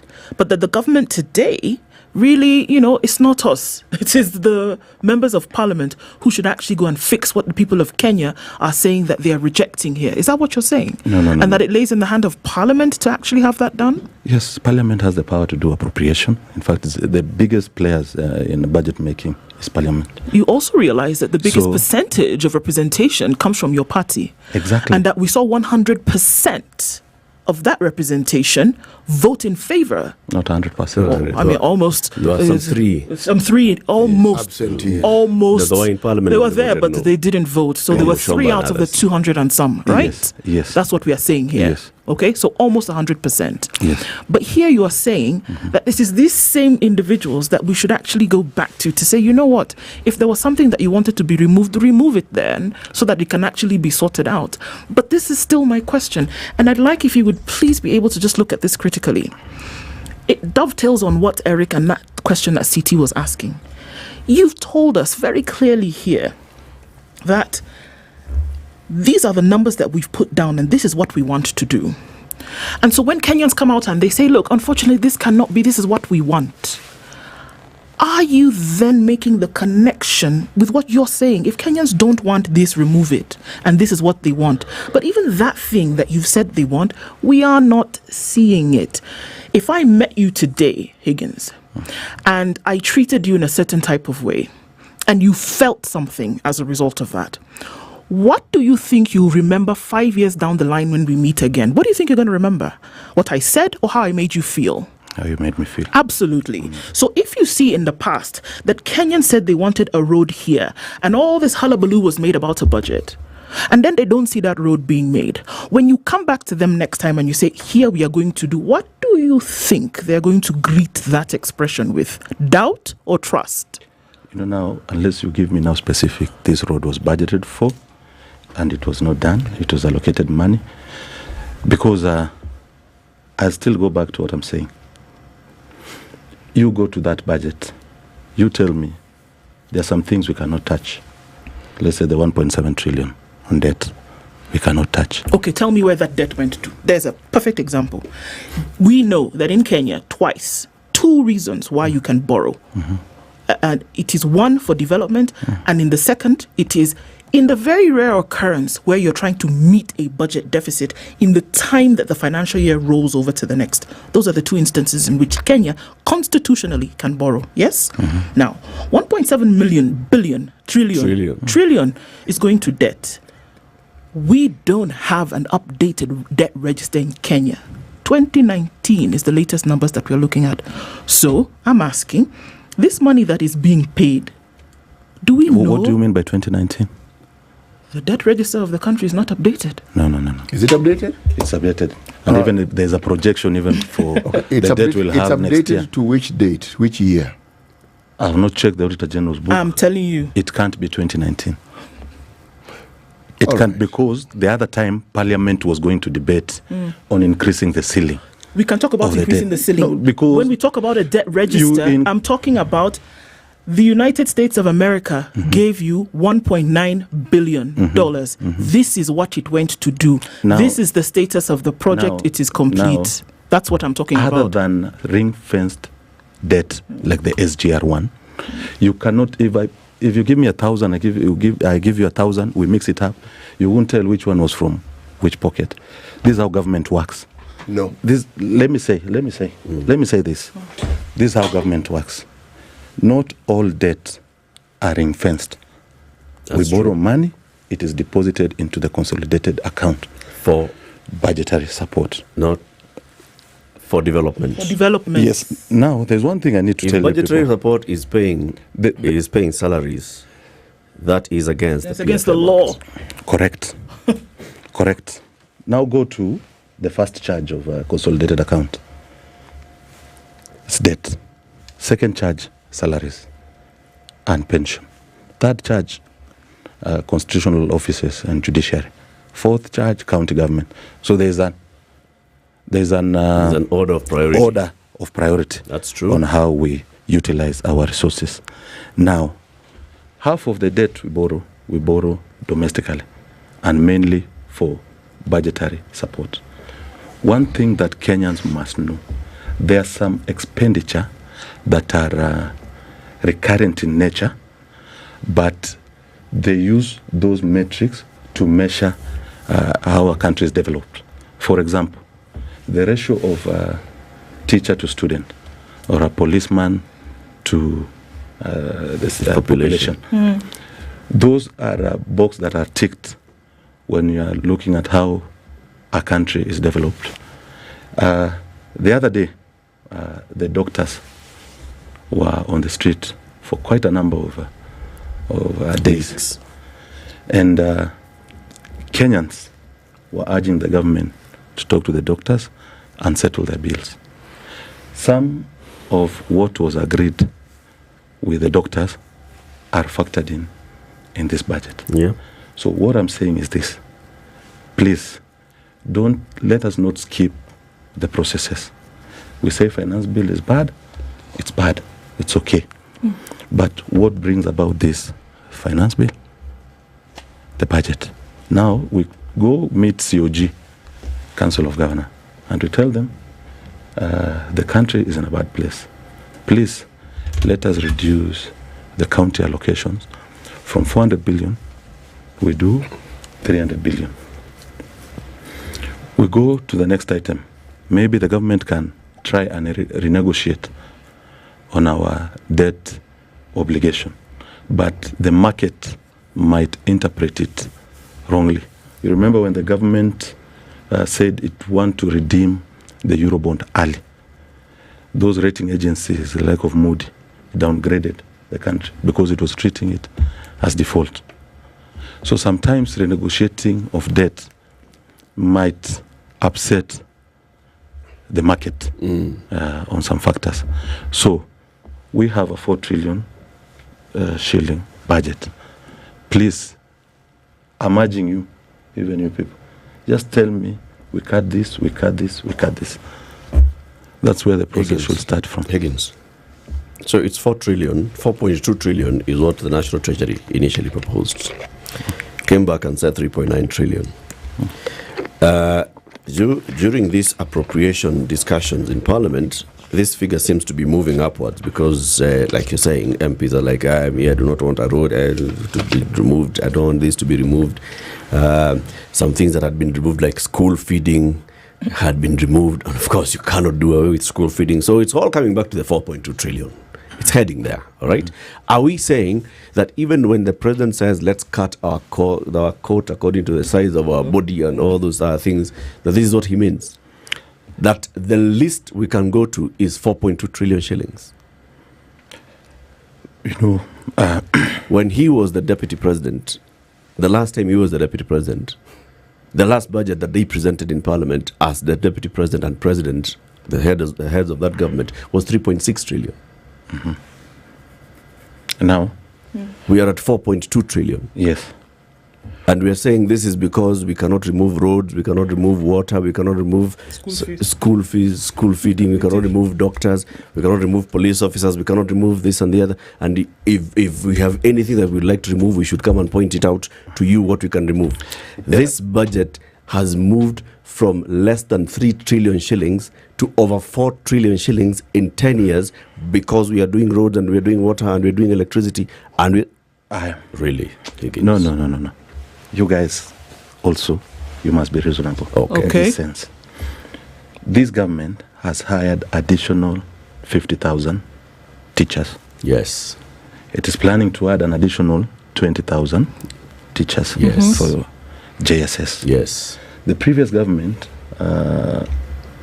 CBC was brought to life. Yes. There was the issue of junior secondary school. Yes. There are those infrastructure that must be built. Yes. So there are some additional cost. You've said why it has moved from 3.6 to 3.9. To 4.2. 4.2. No, but now it's 3.9. It's 4. Oh, it's 4.2. Okay. Okay. 3.9. So there are additional teachers that have been built. There's a capital expenditure yes. on education. There's an additional 100,000 community health promoters that have been brought in board. So if we really want to understand this thing, we scrutinize the budget line by line. Yes. You've said we cannot do away with school feeding program. There's something that CT said here that it's very, very important. In the aggregate demand, government spending is very critical to stimulate the economy. Drastically cutting government spending might bring a shock to the economy. It's akin to a smoker. You're telling him, don't smoke immediately. We've seen the issue of pending bills. The national government is almost 500 billion shilling. It's more. I thought it was 600. It is. No, I've said for national government, it's 480 something billion, of which almost 80% is owned by state-owned corporation and 16% by ministries and departments. So you find last financial year, for example, things were budgeted for. Suppliers were called in. They supplied the government and they were not paid. So you find that we've accumulated a lot of pending bills. Can you just pause there for a moment? When we budget, this money goes to ministries, at least some of it, doesn't it? No, for budget is not money, it's just a plan. No, let me ask my question again. Do ministries get an allocation of money to run their affairs from this budget? Yes, they do. That's what I'm asking. Yes. So every year, ministries get money, don't they? So if they get the money, I am assuming they get the money for what it is they've budgeted so that this can meet those needs. Is that not so? It's true. So then how do you get the shortfall and all these things were done? In fact, that's a question I always ask myself. So there's procurement outside of budget? Precisely. That's criminal, isn't it? It's criminal. Has this government taken anybody to court? What do you mean by government? This government of Kenya, has it taken anybody to court? But it's not the work of the government to take people to court. If somebody has misused money that you've allocated I'm not saying this to administration. Yes. No. Has the government of Kenya taken anybody to court? Now, this constitution that we have brought about many institutions. And for the country to really move forward, those institutions should be allowed to work independently. For example, in the US, we saw former President Trump being taken to court.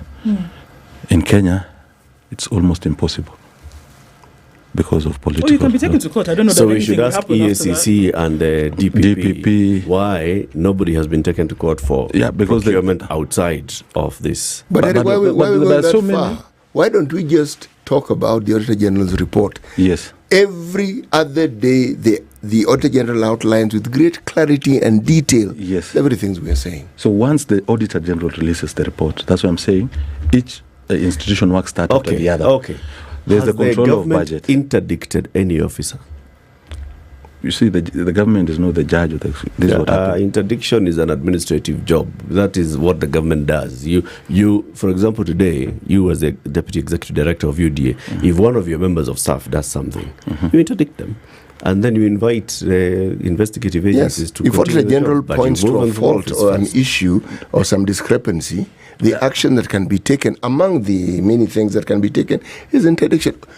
Look, what we're saying, Higgins, is this. Don't misunderstand. It's not that we do not acknowledge that the government does a great deal. But we want you to understand the government should not expect us to pat them on the back for doing what they're supposed to do. That's their job. Okay? Precisely. That is what you are supposed to do. Now, what we are saying is when there's a shortfall, the shortfall is this is what we anticipate because you told us you would do. This is what you said, and a budget was allocated for it. And this is not the problem with this government. No. The previous government had their fair share of this. But since it is this government now who are in power, we're saying history is what we are talking about, and it's what's informing us that there is this gap. Now, because of this gap and its continuance, we find the situation we are in isn't getting better, it's worsening. Remember what I said. I do not hear the conversation of how it is the economy is going to grow. Because when the economy grows, this money discussion takes a different turn and a positive one. Yes. If the economy isn't growing, then the situation we're in will ultimately get much, much worse. Exactly. And this is what I'm trying to pass across. We were from a negative. If you deal with numbers, we were from a negative. Now we are at ground zero. We've stabilized inflation. We've stabilized the shilling. Stabilized the cost of unga. We are stabilizing the cost of fuel. This government has not done any capital expenditure so far. All the roads that were being done were completing the already started program. This is the first time I've seen they've allocated 200 billion toward constructions of road in this budget. I think this is the first budget that will have some capital expenditure. Now, the president has been categorical. He wants by 2027 to have a balanced budget. This time round, we are having a deficit of 600 billion. And the next year, he wants that deficit reduced to 400 billion. The other year, to 200 billion. By the time we're in 2027, 2028, the president wants to have a balanced budget. When this government took over, the fiscal deficit was a trillion shilling. What we were collecting, what we were getting, and what we had budgeted for, the difference was a trillion shilling. And how much is it this year? 600 billion. Are you sure? Oh, this financial year was 800 billion. In fact, 769. How much was passed by Parliament? The same amount. No, 400 billion. No. Yes. No. With that one we can check even after this. We have because checked even before this. So, except last financial year, they said they will borrow almost 355 domestically, and another amount almost similar to it internationally. Just check, please confirm the figures. Yes. It was not 400 what was passed billion. by Parliament and what was later published by the National Treasury, Higgins, those are different documents. We are quoting what Parliament approved versus what the National Treasury later published. What do you mean Parliament approved? Because budget. Yes, budget. When Parliament now check the budget of last time. The budget with a deficit. Yes. And the government cannot borrow, even if they add additional borrowing, they'll have to do a supplementary budget. And we have had to. Yes. Our time is up, Higgins. We thank you very much. We'll invite you again. Brian Higgins Mbogwa is the Deputy Executive Director of UDA. He's been our guest. Keep it here. It's now 9 a.m. Get effective relief from strong pain with Panadol Extra. Panadol. Relief starts here.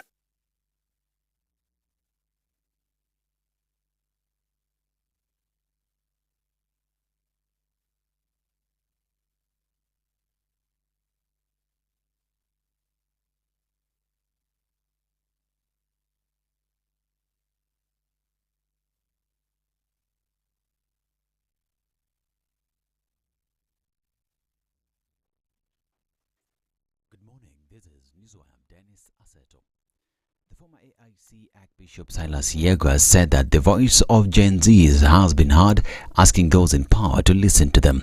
At a meeting with the media after Thanksgiving service in Kapsitwet area of Trans Nzoia County, Yego and the leader of the church, Job Sang, said young people have shown patriotism by being peaceful. Your message has been heard. Just go slow now. Let the people who heard it do something. So there's nothing. Let's come together. We talk together. We know what is the problem. The message has been heard. Don't just continue doing it over and over again. It's enough. It was hard. Mimi naitwa Job Sang. Their voices have been heard already. Hawakufanya fujo, hawakupiga mawe. We cannot condemn them. They are all children. Ombi letu tu ni ya kwamba president kisa vijana shughulikia mambo yao, amini ya kwamba nchi yetu iko na amani, watoto wetu wapate kazi, tunawatakia mema vijana wetu, bora wasifanye fujo. Their voices already have been heard. A similar statement has been made by Moses Chelelgo, who is also leader of the church. Serikali waangalie watoto hawa wanataka nini. Maana yake hakuna mtu anaweza piga kelele bure. Wasikisiwe mambo yao, na vile vile kwa sababu ya bado wanajifunza mambo mengi, wataweza kuelewa na kusikia. sababu tumewasomesha, kuna vitu wanapata kwa shule, kuna maadili mema ambao kama wazazi tunawapa. Kiona mtoto amekuacha kama msasa naenda barabara huko, kuna jambo ambao haijakamilika. Serikali msikie, mketi chini wao, sababu hawataandamana bila kiongozi yao. Kuna kiongozi yao katikati yao, na stahili serikali waangalie na warekebishe hiyo mambo na maneno ikuwe mzuri. And Immigration PS Julius Bitoka said that every Kenyan will be required to have a modern national identity card, Maisha card. Ambassador Bitok has said that the government has put in place enough strategies to ensure that citizens get modern identification due to its benefits, including maintaining security. Those who have the old IDs, over time, we are going to phase them out. We are going to, over time, ensure that we have a program of about 4 years to be able to phase out the old ID, because the new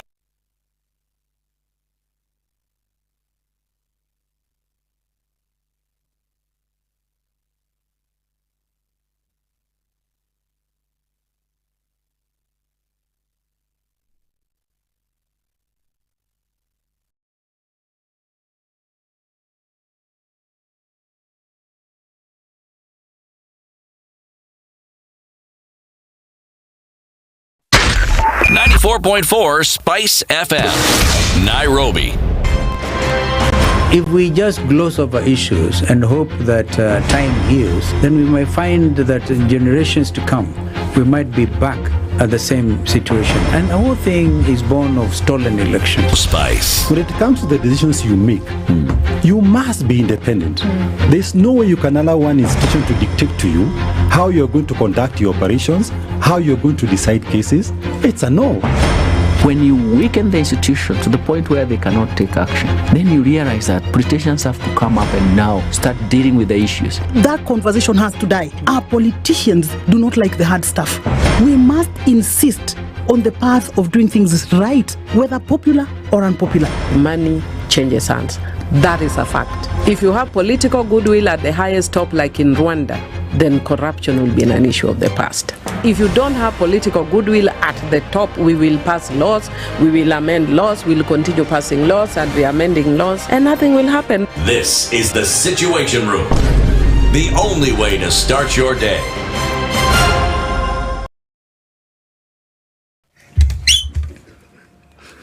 The Thika Superhighway, just a little bit of traffic left here as we're getting into the city this morning. It's heavy on Uhuru Highway. It doesn't matter what junction you're coming in from. Nyeri Stadium, you go towards Bunyala and then out towards Haile Selassie and then through towards the city. That continues. Also, traffic coming off of Kiambu Road has reduced, but we're still at bumper to bumper as you get through towards Muthaiga Square. Limuru Road still busy, but we'll be fine. Spring Valley coming in from Lower Kabete, not too busy.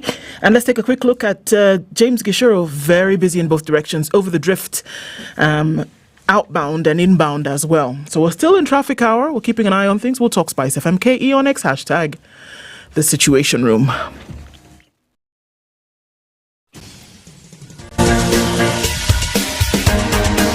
This is the Situation Room, the home of hard-hitting political commentary and penetrating insights about the state of the nation. This is a talk radio experience like no other. The Situation Room, a place for hard truths, debates, and elevated conversations. The Situation Room, witty, political, engaging, deep, controversial. In the room, we have C.T. Muga, researcher, academic, seasoned political observer, a fountain of wisdom in these politically uncertain times. Ndu Okoh, Nigerian by birth, Kenyan by choice, communications expert, Pan-Africanist, a truth seeker and believer in people power, and Eric Latiff, agent provocateur, the man in the chair, seasoned journalist, news hound, a man who believes in punching up, not down. This is the Situation Room, the only way to start your day. Make the switch and win. What does that mean? So, open an account today with Stanbic, or, reactivate the one that you had. You can open an account from the comfort of your wherever. If you can take a picture of yourself, open your account, it's active. But now, there's some goodies attached to all of this. If you put 50,000 shillings in your account, go. You could enter the draw and you win cash. I'm talking about 200,000 shillings for first. 100,000 shillings for the first runners-up, and then 50,000 shillings for the second runners-up. Coming to you through a draw, right? Every month, Then, at the end of this period, we come to September. The draw also puts you in to win 1 million shillings. The first runners up 500,000 and the second runners up 300,000 shillings. Just because you made the switch and then you put 50,000 shillings in your account, you enter into this draw. All right? The basket gets bigger because if you have a home loan, 9.5% fixed term rate on your home loan, because they've partnered with the Kenya Mortgage Financing Company. And we say, you know what, we can do this for Kenyans, and so let's buddy up and do this together. And they've actually been able to do it. 9.5% fixed. You don't even have to think about it thereafter. So if you also make the switch from your salary account, do all these things, you also can be part of this. So make the switch and enjoy. In fact, don't just enjoy, jump into this basket of goodies, cover yourself with them. Kabisa. Make the switch, open a current account, open a savings account, direct your salary through this account. You can also bring your home loan from another bank and they'll take it up 100%. Ati unalipa pesa ngapi? 9.5. Uko unalipishwa ngapi? Kuja. Come. Yeah. That's it.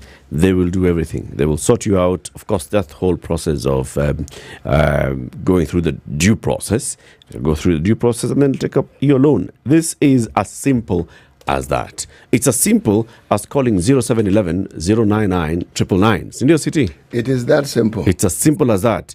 And that number goes to Kerry. Yes. And if you call KRA today and you tell them, you know, guys, I hear that there's a tax amnesty program, they'll tell you, yes. When is it expiring? They'll tell you, end of this month. And be like, wololo. And then?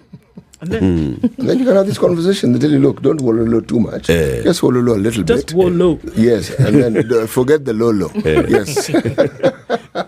And a solution will be found. Yes. But, Hivo. But take the step. Make the call. Hivo. Yes. My friend, good things happen to those that take the initiative. Yes. 0711 0999 099 999. Very good. Or 0999 99. It's actually the same thing. Yeah. All right. Our next guest is Dr. Patrick Mwinda. He's an economist. He's been here many times before. And we've had this conversation many times before. We talk about public finance management. We talk about how the government is managing affairs, and particularly looking at the budget and implementation of the budget and the reporting on those budget lines, and looking at our debt and the level of our debt and all those things. And we've been saying, you know, there'll come a time when people will just open their eyes and they will see. Dr. Mwinda, good morning. Good morning, Eric. Do you think people have opened their eyes? And yes, if they have opened their eyes, do you think they can see? The Gen Z and the millennials can see. And I think those of us who are in the social media, especially on X, the mobilization, the translation of technical documents into local languages. I've already seen Kikuyu interpretation of the finance bill. I've seen a Luo interpretation of the finance bill. And the music, spoken word, poetry, comedy, people know exactly what they are talking about. And they know what is at stake. So they're switched on? Yes. Completely? Yes. I think they've been switched on. For a while? Yes, they have. It's just that thing that Ndu kept asking.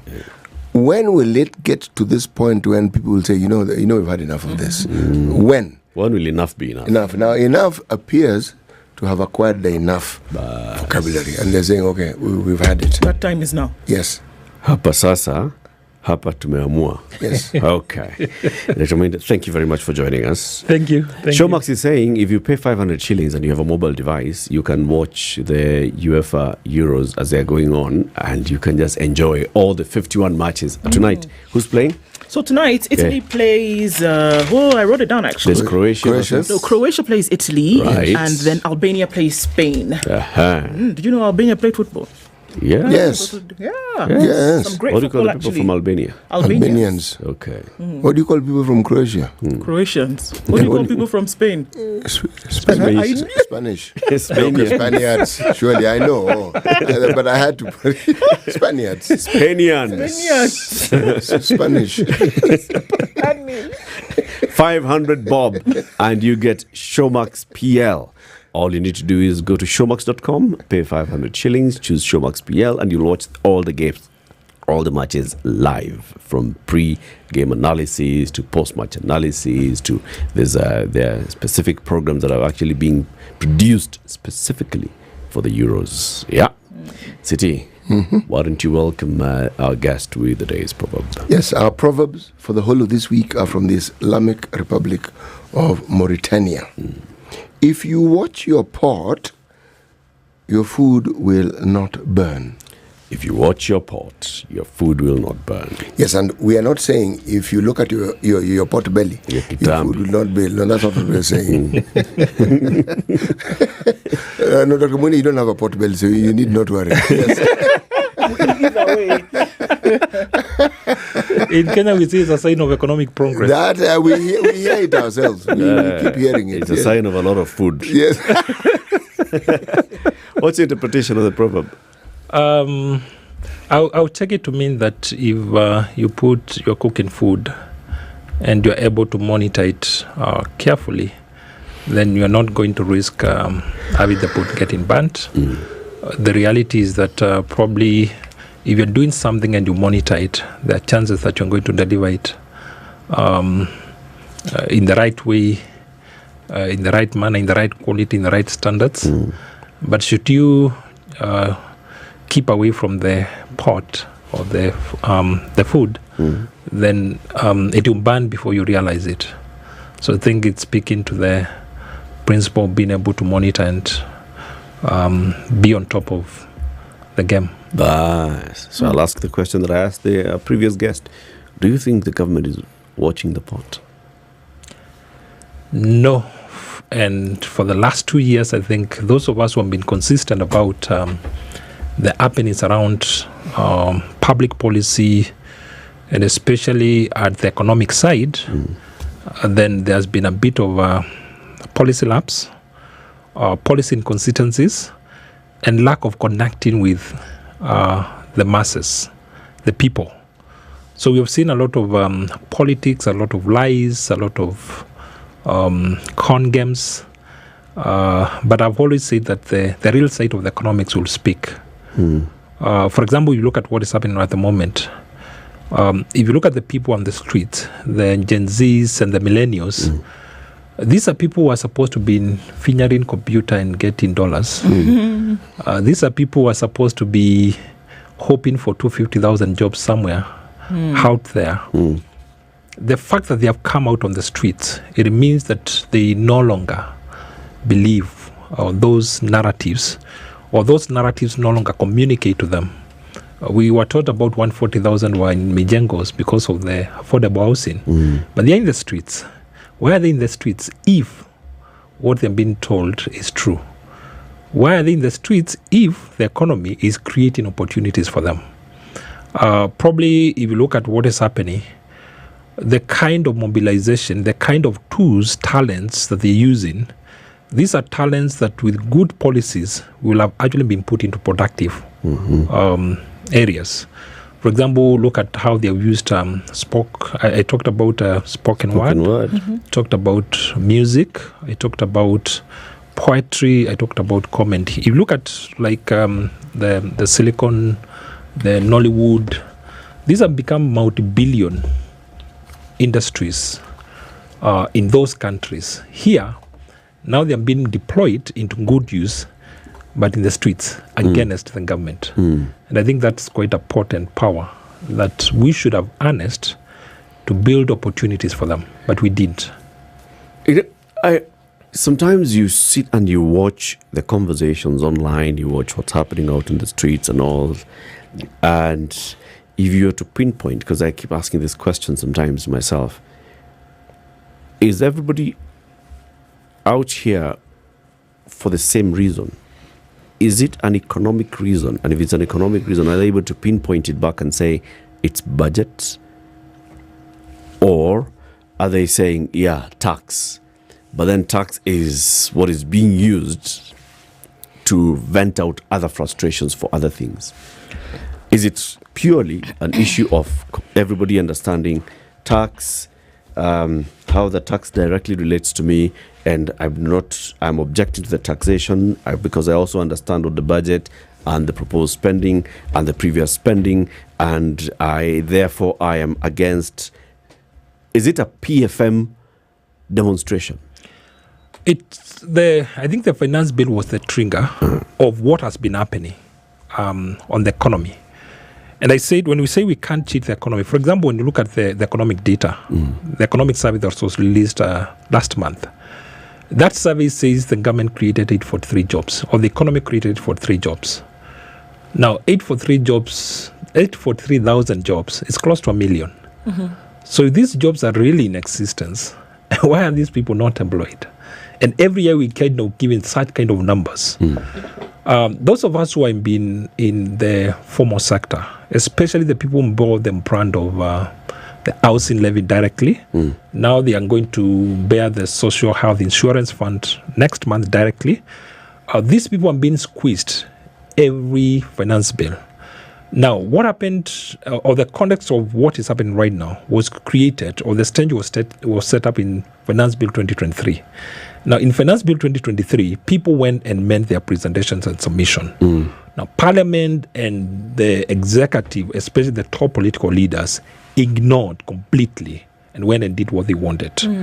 Now, that caused a lot of disruptions in the economy. We have seen FK, Federation of Kenya Manufacturers, come out and say they lost 70,000 jobs. Now, in talking about 70,000 jobs, these are households, because one person in Kenya carries a huge dependents, direct beneficiaries, and all that. So when these people lose their jobs, their children are the ones who are in the streets. So they have seen it. Now, when the economy is not creating opportunities, because right now we look at the people in the streets, they have actually a real experience, but most likely they have been shut out in a job opportunity. Maybe they have been closed, they have seen doors closed out before them because probably they didn't have some bribes to pay to get a job. So what has happened is that all this pressure has now got a valve to vent out. So, for example, we have said that Gen X are not on the streets, but they are the parents of these children, and they are supporting them. So you look at how people are mobilizing, and even when the Gen Z say they needed 7,000, somebody sent it to them. Who sent it to them? Their parents, the Gen X, and they're the ones who are giving them this money. So it's a convergence of so many things, both social and economic, but more so, I think. What is coming out is that the lies that have been used in the last 2 years have outlived their usefulness. Doc, it's interesting that you say that, because I'm looking at revolutions that took place across history and where we've come from. And then the ages, if you just look at the Ice Age, then you look towards the Stone Age, and then you look towards the Bronze Age, and then things that started to develop, and human beings then started to innovate and started to use tools, and then we came to the place where now we started to mechanize. So then you had, through that, the entire Industrial Revolution, and then you went towards the Communication Age, which we are, leaving and getting into now the information age proper, where you can sneeze right now and 3 minutes later it's gone all over the place, right? But all of these changes, all of these revolutions had different things that then made it get to that point where they said, nah, we can't do this anymore. We're not going to ride a horse, so now we're going to have it pull a carriage. And from that pulling a carriage, you're going to put wheels on it and keep this thing moving. So what would an economic revolution look like? Is it saying no to the things that oppress people in terms of taxes? Is it saying no, be more prudent about your financial spending? Is it saying that we're watching you, government, and we're saying you cannot continue to do this? Doesn't matter whether you were there last year or you're here today. If you're here today, we're not going to allow government to continue to operate in certain ways. We're going to say the member of parliament, this is all financial, this is all economic. We're going to say member of parliament, you cannot continue to be irresponsible, so come and go home, kind of thing. What are the elements that would make up an economic revolution where everybody is economically awakened? Economic revolution build up over time. And if you look at all the history, you look at the French, you look at the Arab, you look at what happened in Sudan, the economic revolutions are not pre-planned. They are caused or triggered by probably some failures within the political institutions. Because one, economies do not exist in a vacuum. Economies exist within a political system. So what happens is, over time, extractive political institutions oppress people to the point where they can bear no more. And when it comes to economic issues, they have no class, they have no race, they have no tribe, they have no nothing. Because all of us wake up to get a livelihood. The reason why you came here at probably 4 a.m. is not because you came here to pay taxes. You came here because you wanted to earn a livelihood. All of us wake up to earn a livelihood. If you decide to go into business, you're not going to business to pay tax. You're going there to make profit. Now, taxes become a necessary evil because of the public goods and services that you need to contribute to, because you enjoy them when you're making your livelihood. Now, the problem comes when taxes become an entrance to those economic activities. Now, the same way the economic changes take time before you start seeing them and feeling them, is the same way the economic degradation takes time before you start feeling it. And that's why I say, if you look at all these triggers that have moved economic revolutions, it was just something that was packed, and now it brought out what was already inside the population. These Gen Zs were being considered as people who are not connected. But right now they are able to see the reality because the economy is not creating opportunities for them. Now, when we talk about this finance bill, we have talked about Finance Bill 2023 in the last 2 years. There's very little that is being given to the economy to open opportunities for them. And I'd say, for example, if you go to 1 year you are tamaking, you can't see an opportunity. All your people you are with college, none of them has been able to get a fair opportunity. It means that you become depressed over time. And you start losing hope. Now, the moment you are hopeless, the rules of natural justice demand that you self-preserve. So the reason why the young people on the streets, they are now responding to the first natural laws of survival, which is self-preserve. So when you have no option, then you must self-preserve. And that's what triggers economic revolutions. Like, if you look at what is happening, nobody has talked about their tribe. In fact, most of them were in the streets. They even don't know who called them. When they're in the streets, they even don't know who is the next person. But they're able to document everybody to self-preserve. They've created a mechanism where they're protecting one another, they're checking one another's back, and in the evening they disappear, and then you call them again, they're on the streets. So what they're doing is, it's a generational self-preservation. Now, the other thing that we have, the political leaders have assumed, they have assumed that this generation did not have people to lead them. Now, again, the way creation is, every generation comes up complete on its own. It has its own set of leaders. And these leaders can now be created by necessity. Trust me, as this thing goes on, it is going to sweep a lot of political leaders who have been taking dominion or domination of these people. It is going to create a fresh breed of leaders. They are going to emerge, definitely. Dr. I hear you say, and a number of times you've mentioned what has happened in the last 2 years, but I think it's not the last 2 years. I think it's the last 15 years or so, what's been happening in the country, to a point where even the millennials, as they were growing up, as they were getting into the job market, as they were getting there, they were also frustrated. And that's why it's so easy for the millennials to join the Gen Zs into this. And so it's a culmination. Say now is the bearing of the fruit of the horrible mistakes and bad decisions that were made over the last 10 years plus, that is coming to fruition now.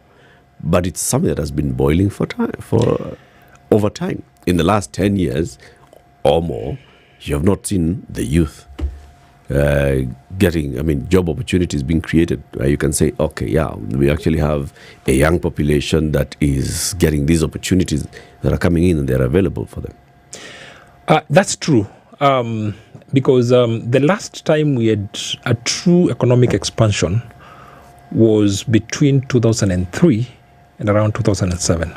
That time we had a true, and you check the data, you're able to see how a lot of businesses were created, how the income of governments were growing, how the number of jobs were growing. So that is true.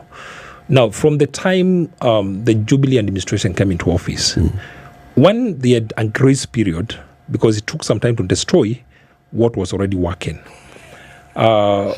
And the model they used is a model I've talked about here several times. They went for what we are calling big push infrastructure project. But how are these projects structured?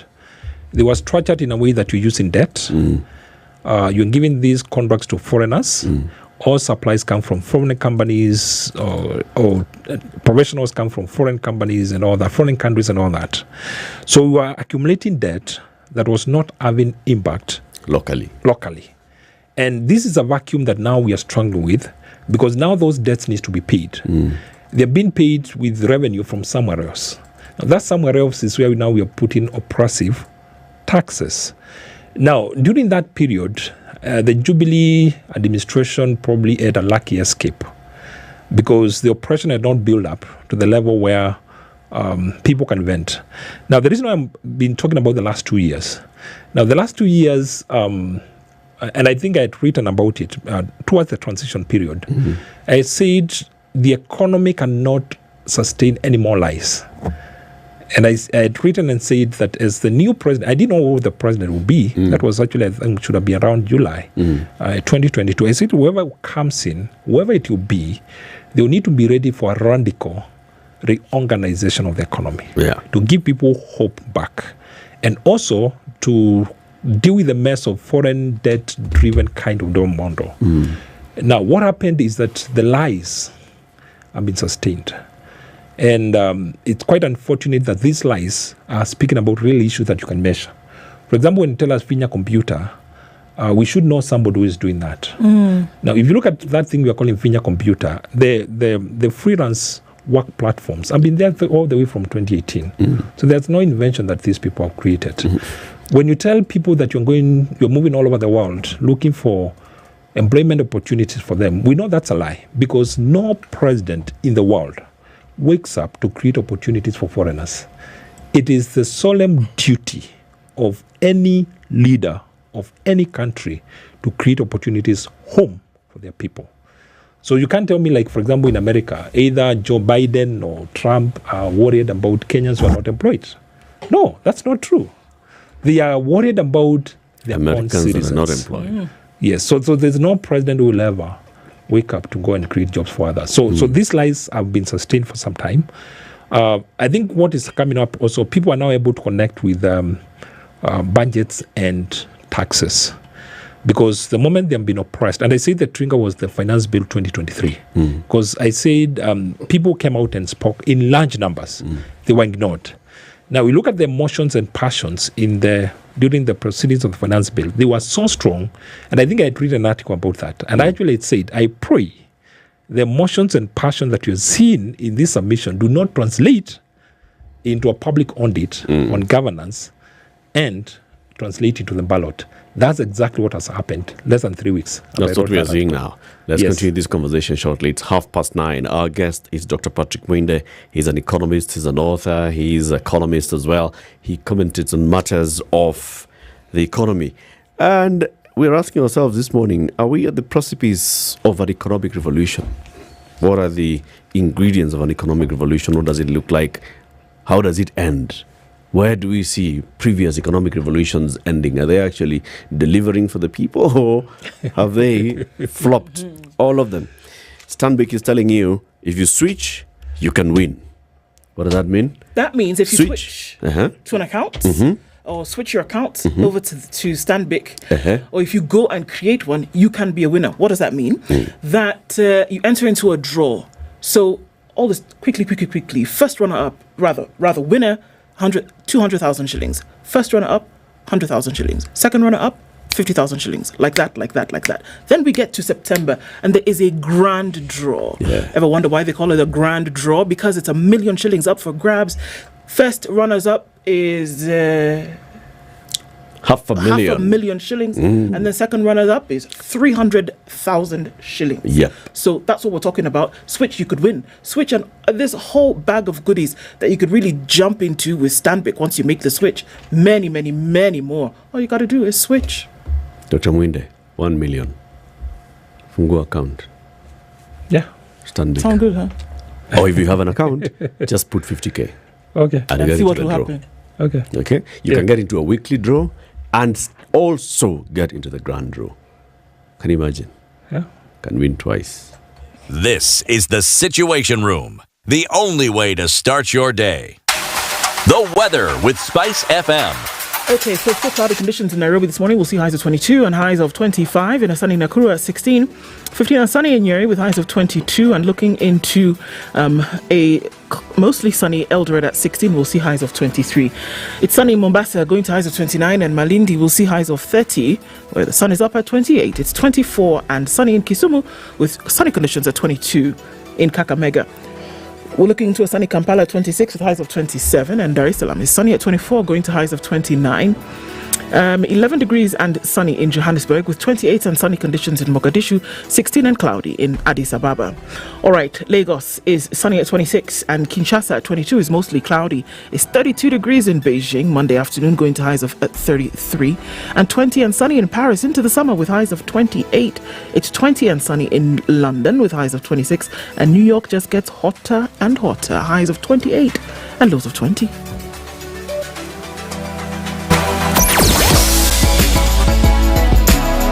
Spice and everything nice.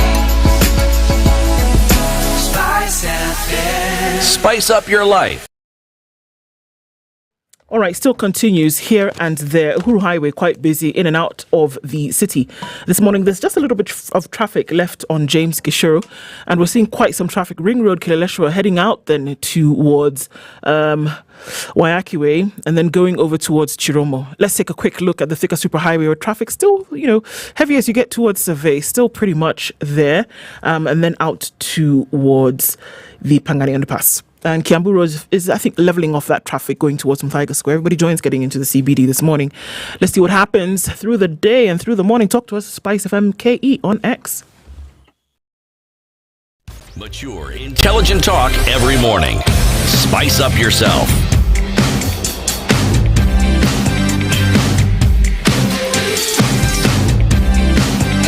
Mornings done right. 94.4 Spice FM, Nairobi. The Okoh University main hospital is in Parklands. Yes. Right? And you can get everything there. Nataka X-ray unapata, U-ray unapata, V-ray unapata. Wow. Hizo zote unapata na madaktari wamesomea. And even nurses and clinical officers. Yes. And lab technicians. Yes. All experience, but you don't have to go to Parklands every time. You can go elsewhere. For example, if you live in Roysambu and you're looking for this specialized care, you don't even have to leave Roysambu, because they've just established the Roysambu Specialty Care Center at the Jewel Plaza. It's on the Roysambu roundabout. So it doesn't matter who you're looking for, gastroenterologist, you know who those are. They're also, oncologists. The oncologists, internal medicine specialists, general surgeons. So the things that you would go far to look for, it has been brought close to you. So whether you're looking at chemotherapy, whether we're looking at dialysis, daycare surgeries, and endoscopy when they go and look inside with a small camera, those things you can actually get right at your doorstep. The Aga Khan University Hospital believes that quality specialized care should be available near where you work and live. So you can get specialized cancer care, kidney care at the Roysambu Specialist Center. You can dial 0111011889. I beg your pardon, 0111011888, or visit the website www.aku.edu/akuhn. aku.edu/akuhn. Okay. Yes, Aga Khan University Hospital. World-class care here and now. At your doorstep. Yes. Oh, yeah. Economist Dr. Mwinde is still with us. We are looking at the makings of an economic revolution. You've written about this. You've said, okay, it just needs a spark. And you've said the Finance Bill 2023 was the first one. And because the people did not feel like they were heard by their leaders, they were expressing that frustration again when they were speaking to their leaders. And they still feel, these guys are looking at us like, we're not making sense. And so let's make sense in another way. And probably that's why they're coming out onto the street. How was this demonstrated? This not feeling the people, this not understanding the plight of the people? You need to look at how the 14 parents were done. I think the other big thing that people are picking is that every time this crucial decision has to be made, people are called in State House. The feeling is that when people go to State House, something happens. Now, it might be true, it might not be true. But the electorate are feeling that the people they elected to represent them are responding to another voice other than their voice.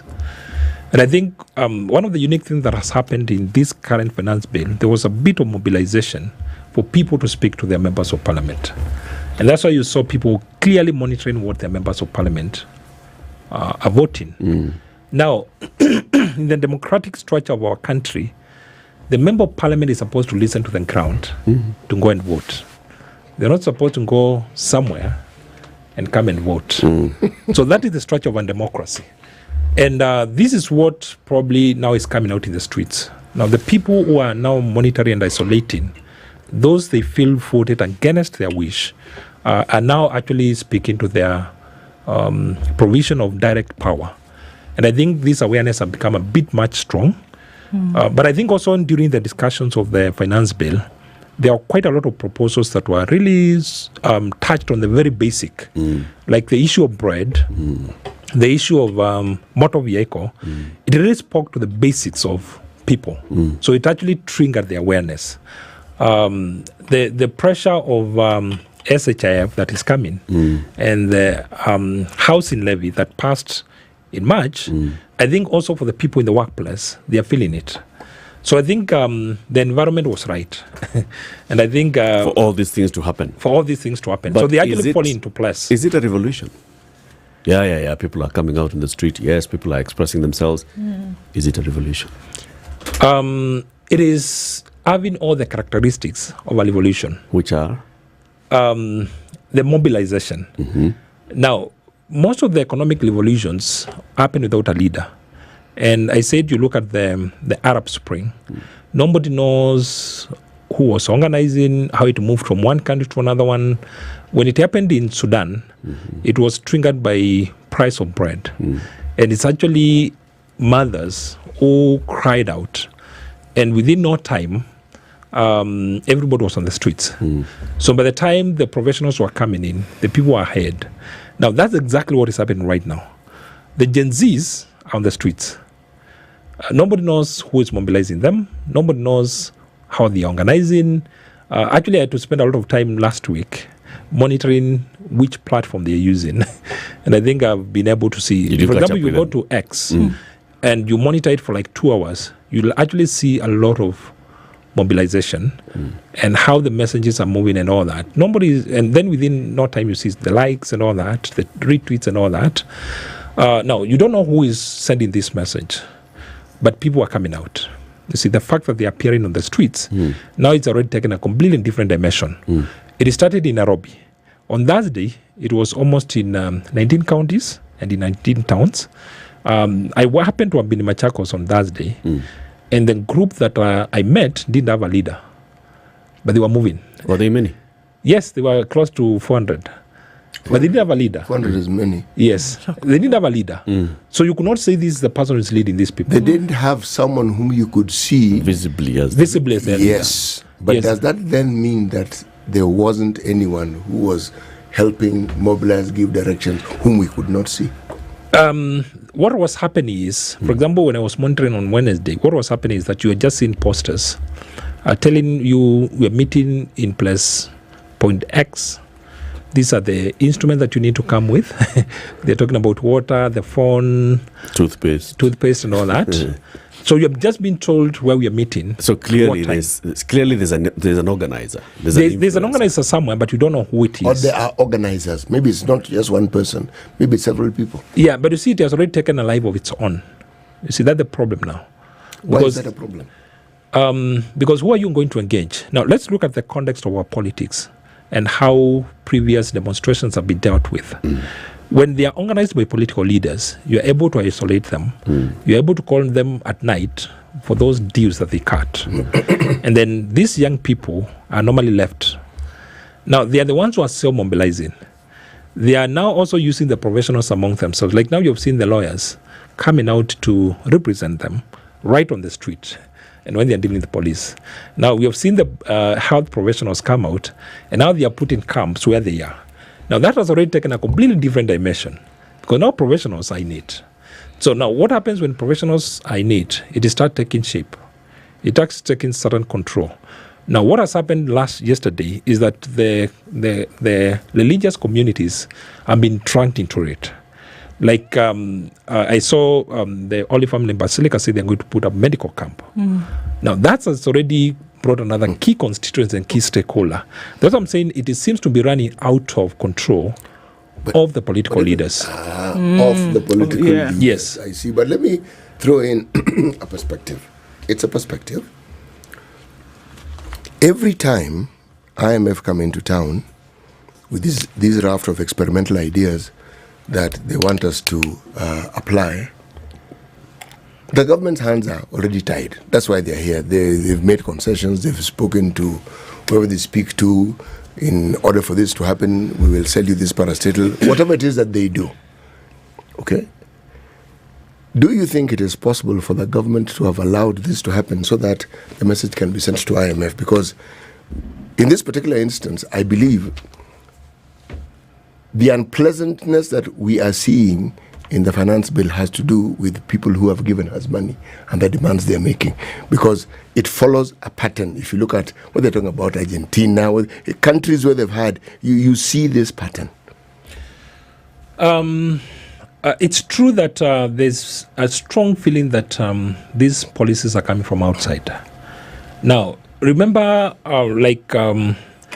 part of the Gen Zs and the millennials, they were born during the age of structural adjustment programs. Okay, so that's the time they were born. As the Gen X, we were a bit old and we actually suffered the consequences of SAPs.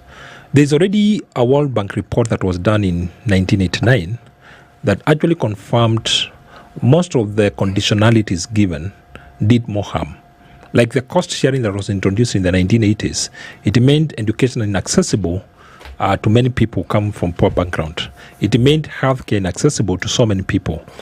Now, if you study economics well, and all countries that have been able to develop, none of them has been able to grow through IMF World Bank conditionalities or packages.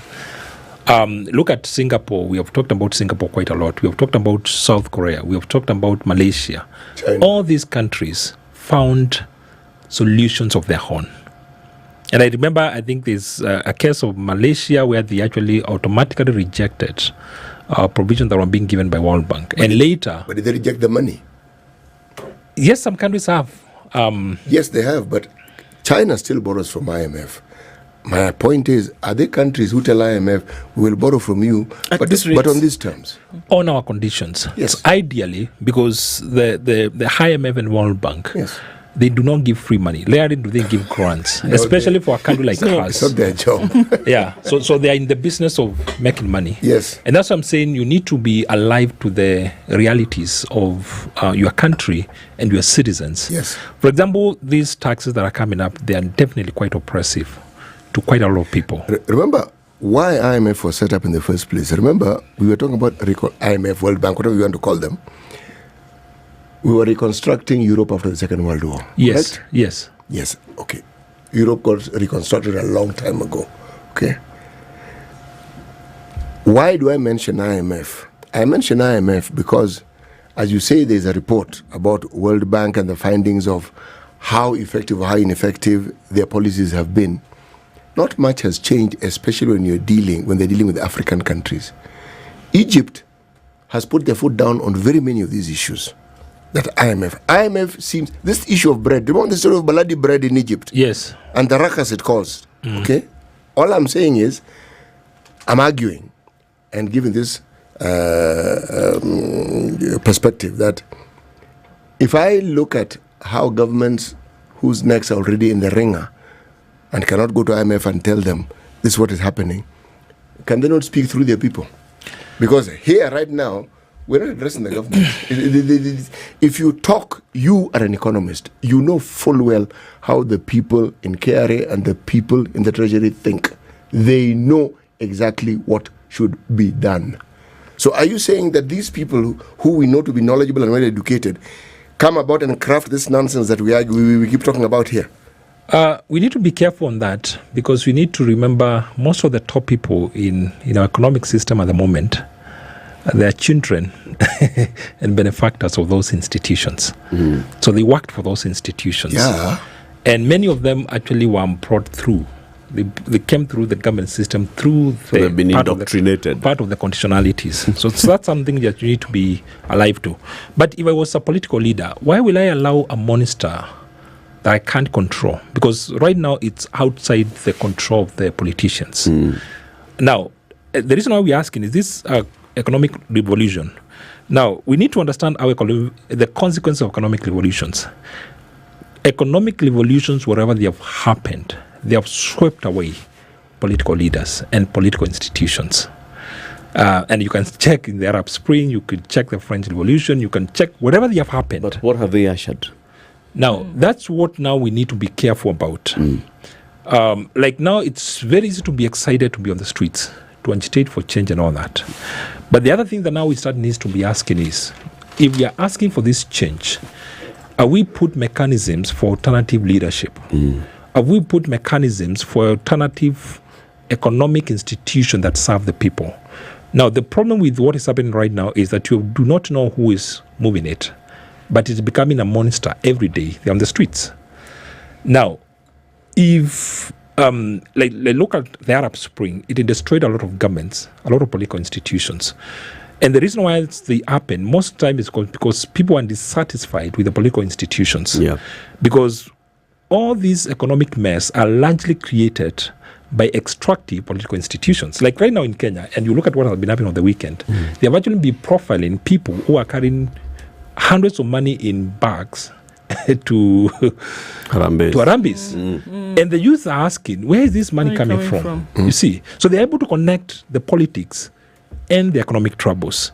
Now, the problem is that if there's no organization, you might end up creating more mess, because you might destroy political institutions or overthrow structures that work or that are already in existence without preparedness for the economy also.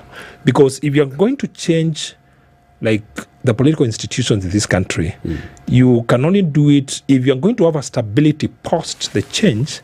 You can only do the change within the structure that are established. And so, for example, you need to change the people, not necessarily the structure. Yes, and that's what I'm saying. For example, if these young people want to succeed in their reforms, then they can only do it in the ballot within the elections. So really, yes, because you see, the moment you that's the structure.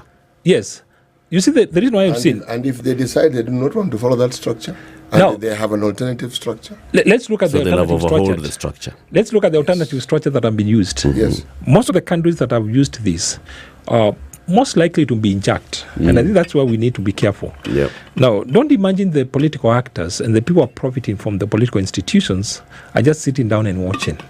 So it's quite easy for them to infiltrate the movement and take control. And you find you fought for a change that will not happen. So they need to be able to carefully monitor what is happening. Now, look at what has happened in Senegal. The young people mobilized for the opposition, and actually they got power. In Ghana, they also mobilized, and they were able to change regimes. If you change political institutions outside the structures, then you also destroy the economy, and most likely it might do more damage than good. Because if this economy is going to continue and it's going to create opportunities within the time frame that you want, then it must change and transition within the structures. For example, you cannot tell us, and I've seen some dangerous messages on social media, when you insinuate that you can overthrow a government. There's no government that has been overthrown through the streets. and then add and better reconstruction shortly after.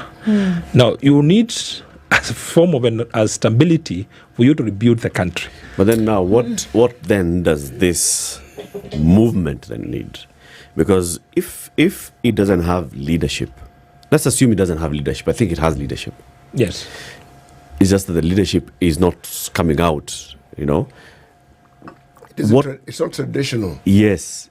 How should the movement move from the streets to tangible results?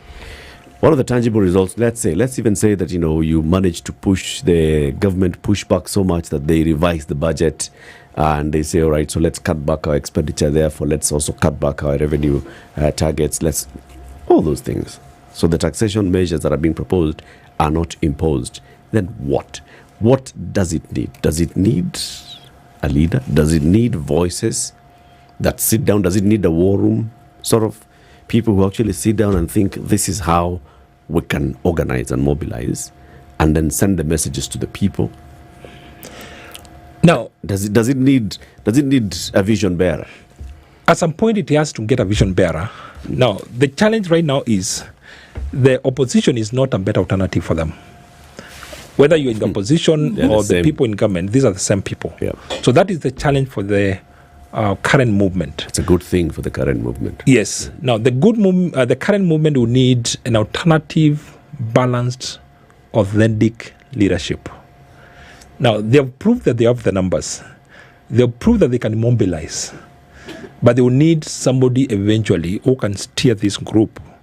One, balancing between respect for the existing structures and laws, but also not losing the vision that they have. That right there is probably where they'll get it wrong.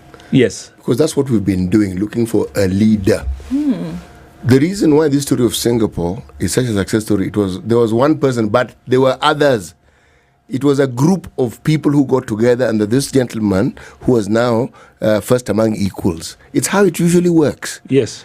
But if there's one person who is a solitary voice whom everybody listens to, we will not have moved an inch. We will have exchanged the same thing and we will be telling ourselves it's different. Let me explain to you why I'm arguing this way.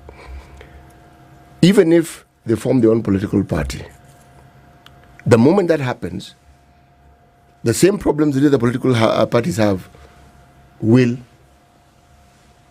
let's say they'll experience it. They will experience it. And then it will make it even easier for them to be infiltrated. The norms that we have in our politics, like bribery, whatever it is that we have, will eventually creep in. Now, right now, the fluidity of this situation makes it possible because, again, the structures that you speak of aren't there. The disenchantment is because many of these people are already in political parties. Not that they're not in political parties, but what do they see in those political parties where they are? So when we're talking about change, even the people who are elected, many of them are elected because they have shown signs of being people who can actually do good. The accountability factor, in my mind, we discuss it here very often. Eric is the person who has been talking about this for as long as I can remember, saying, look, if you can get to a point where leaders know that they'll be held accountable, they will lead well. Our leaders know they do not need to be accountable to anybody, and we've allowed them to get to that point. But you see, you cannot hold accountability without structures. And that's what I'm saying. The nature of, you see what has happened is that the movement in the streets has actually created a certain type of power. Now, this is a power that is not within the established political institutions. Now, the established political institutions will not let this power, and that's what I'm saying, they are not sitting back and just watching things happen. They're already positioning. Now, if you're going to move from the streets to speak to policy and get policy changed, there will have to be somebody to lead that team. Yes. That is definite, because there cannot be a vacuum. Now, the reason what I'm saying is, and I think Hamia was in Gen Z in 2002 when we were voting. Now, I'm part of the people who ran from airport to Nyayo Stadium. To welcome Baba. To welcome, that was time it was Kibaki. And the moment that wave got in, it's good that Kibaki did quite a lot of good things, but he also did serious missteps. For example, the demon of tribalism and corruption. He let it. Because you remember we tried even to arrest people. Police officers were taking bribes. Yeah. We fought it without tribes. But the moment he got into power, he re-established the old structure. And this is part of the reason why you're seeing this. Now, it's a good thing that this movement right now does not have tribe, because our politics have thrived on tribes and communities. But if you're going to carry on this tribeless kind of change, then there must be a leader who will lead that team. And I'm saying we can recall the MPs. So if we recall the MPs, so what will happen? Actually, they need to be re-elected. But Dr. It's the knowledge that you will be recalled, that is what will make people pause. You see, right now, what can you do? We have to wait for 5 years. No, seriously, we have to wait for 5 years. If someone knows that they may not have this job for 5 years, they'll think rather differently. There are things they'll do rather differently. If now, for instance, I'm reading and hearing that county governments are being held account, young people are saying, we need to interrogate what happens in our county. Our county. We need to look at these things. Accountability is something we have lacked. This runaway corruption we keep talking about is as a result of a lack and absence, a complete abrogation of accountability. Yeah, but see, you look at the history of economic, it's like we are saying there can be a revolution, like we are seeing, and there'll be no casualties. That's not true. Not possible. All history, all economic history, and that's what I'm saying, people are in the streets, not because of political leaders. They are in the streets because of... What would you call this revolution that we have, if it is indeed a revolution, this one? It is an economic revolution. And I'm saying... No, what type of economic revolution? Sorry? Because the Industrial Revolution was an economic revolution, isn't it? The demographic revolution was an economic revolution, for the simple reason that the number of people, once people could get well, we just increased. Right now, what would you call this revolution? It is driven by a generation. Yes. Okay? And this is a generation that is not tied in our old tribal... What is their focus? What is it that they want? Because that's what will define the revolution. You see, that until we know they form into a group... Is it clear? Yes, it is clear. What's that? If you talk to Gen Zs and you look at... Let's take the example of the wonderful Gen Zs we work with here. Happiness. They do not want things that bother them too much. That's true.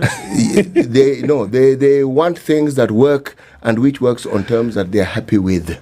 So if you're looking at what you're calling the Gen Zs and the conversations they have and the problems they have... So when they're out on the street, what are you looking for? Because the happiness is being interfered with. Now they're saying everything that was promised them wasn't given. So their well-being was interfered with. And who knows, maybe you're dealing with one position whereby you don't have a leader organically. And it could be a different kind of revolution whereby you have a collective mushrooming of ideas that will lead to some kind of shift. Guys, there's a leader. There's a person who decides it's Tuesday. Of course, but not in the open. But there's a reason why they're hiding. Yeah, and they could be hiding just because of that. But they know that when they say Tuesday, and I send it to among X number of people, those are the influencers, they spread it, it'll spread. Anyway, guys, time is up. So it's over, eh? Just when it's beginning. Just when it's beginning. Yes. But Patrick will continue this conversation. Yes, it'll be televised. Dr. Patrick Mwinde is an economist, he's an author, he's a commentator, he's been our guest. Thank you for tuning in. Have a lovely day. Tomorrow is Super Tuesday, as they call it, 10 a.m. It's now 10 a.m. Get effective relief from strong pain with Panadol Extra. Panadol. Relief starts here.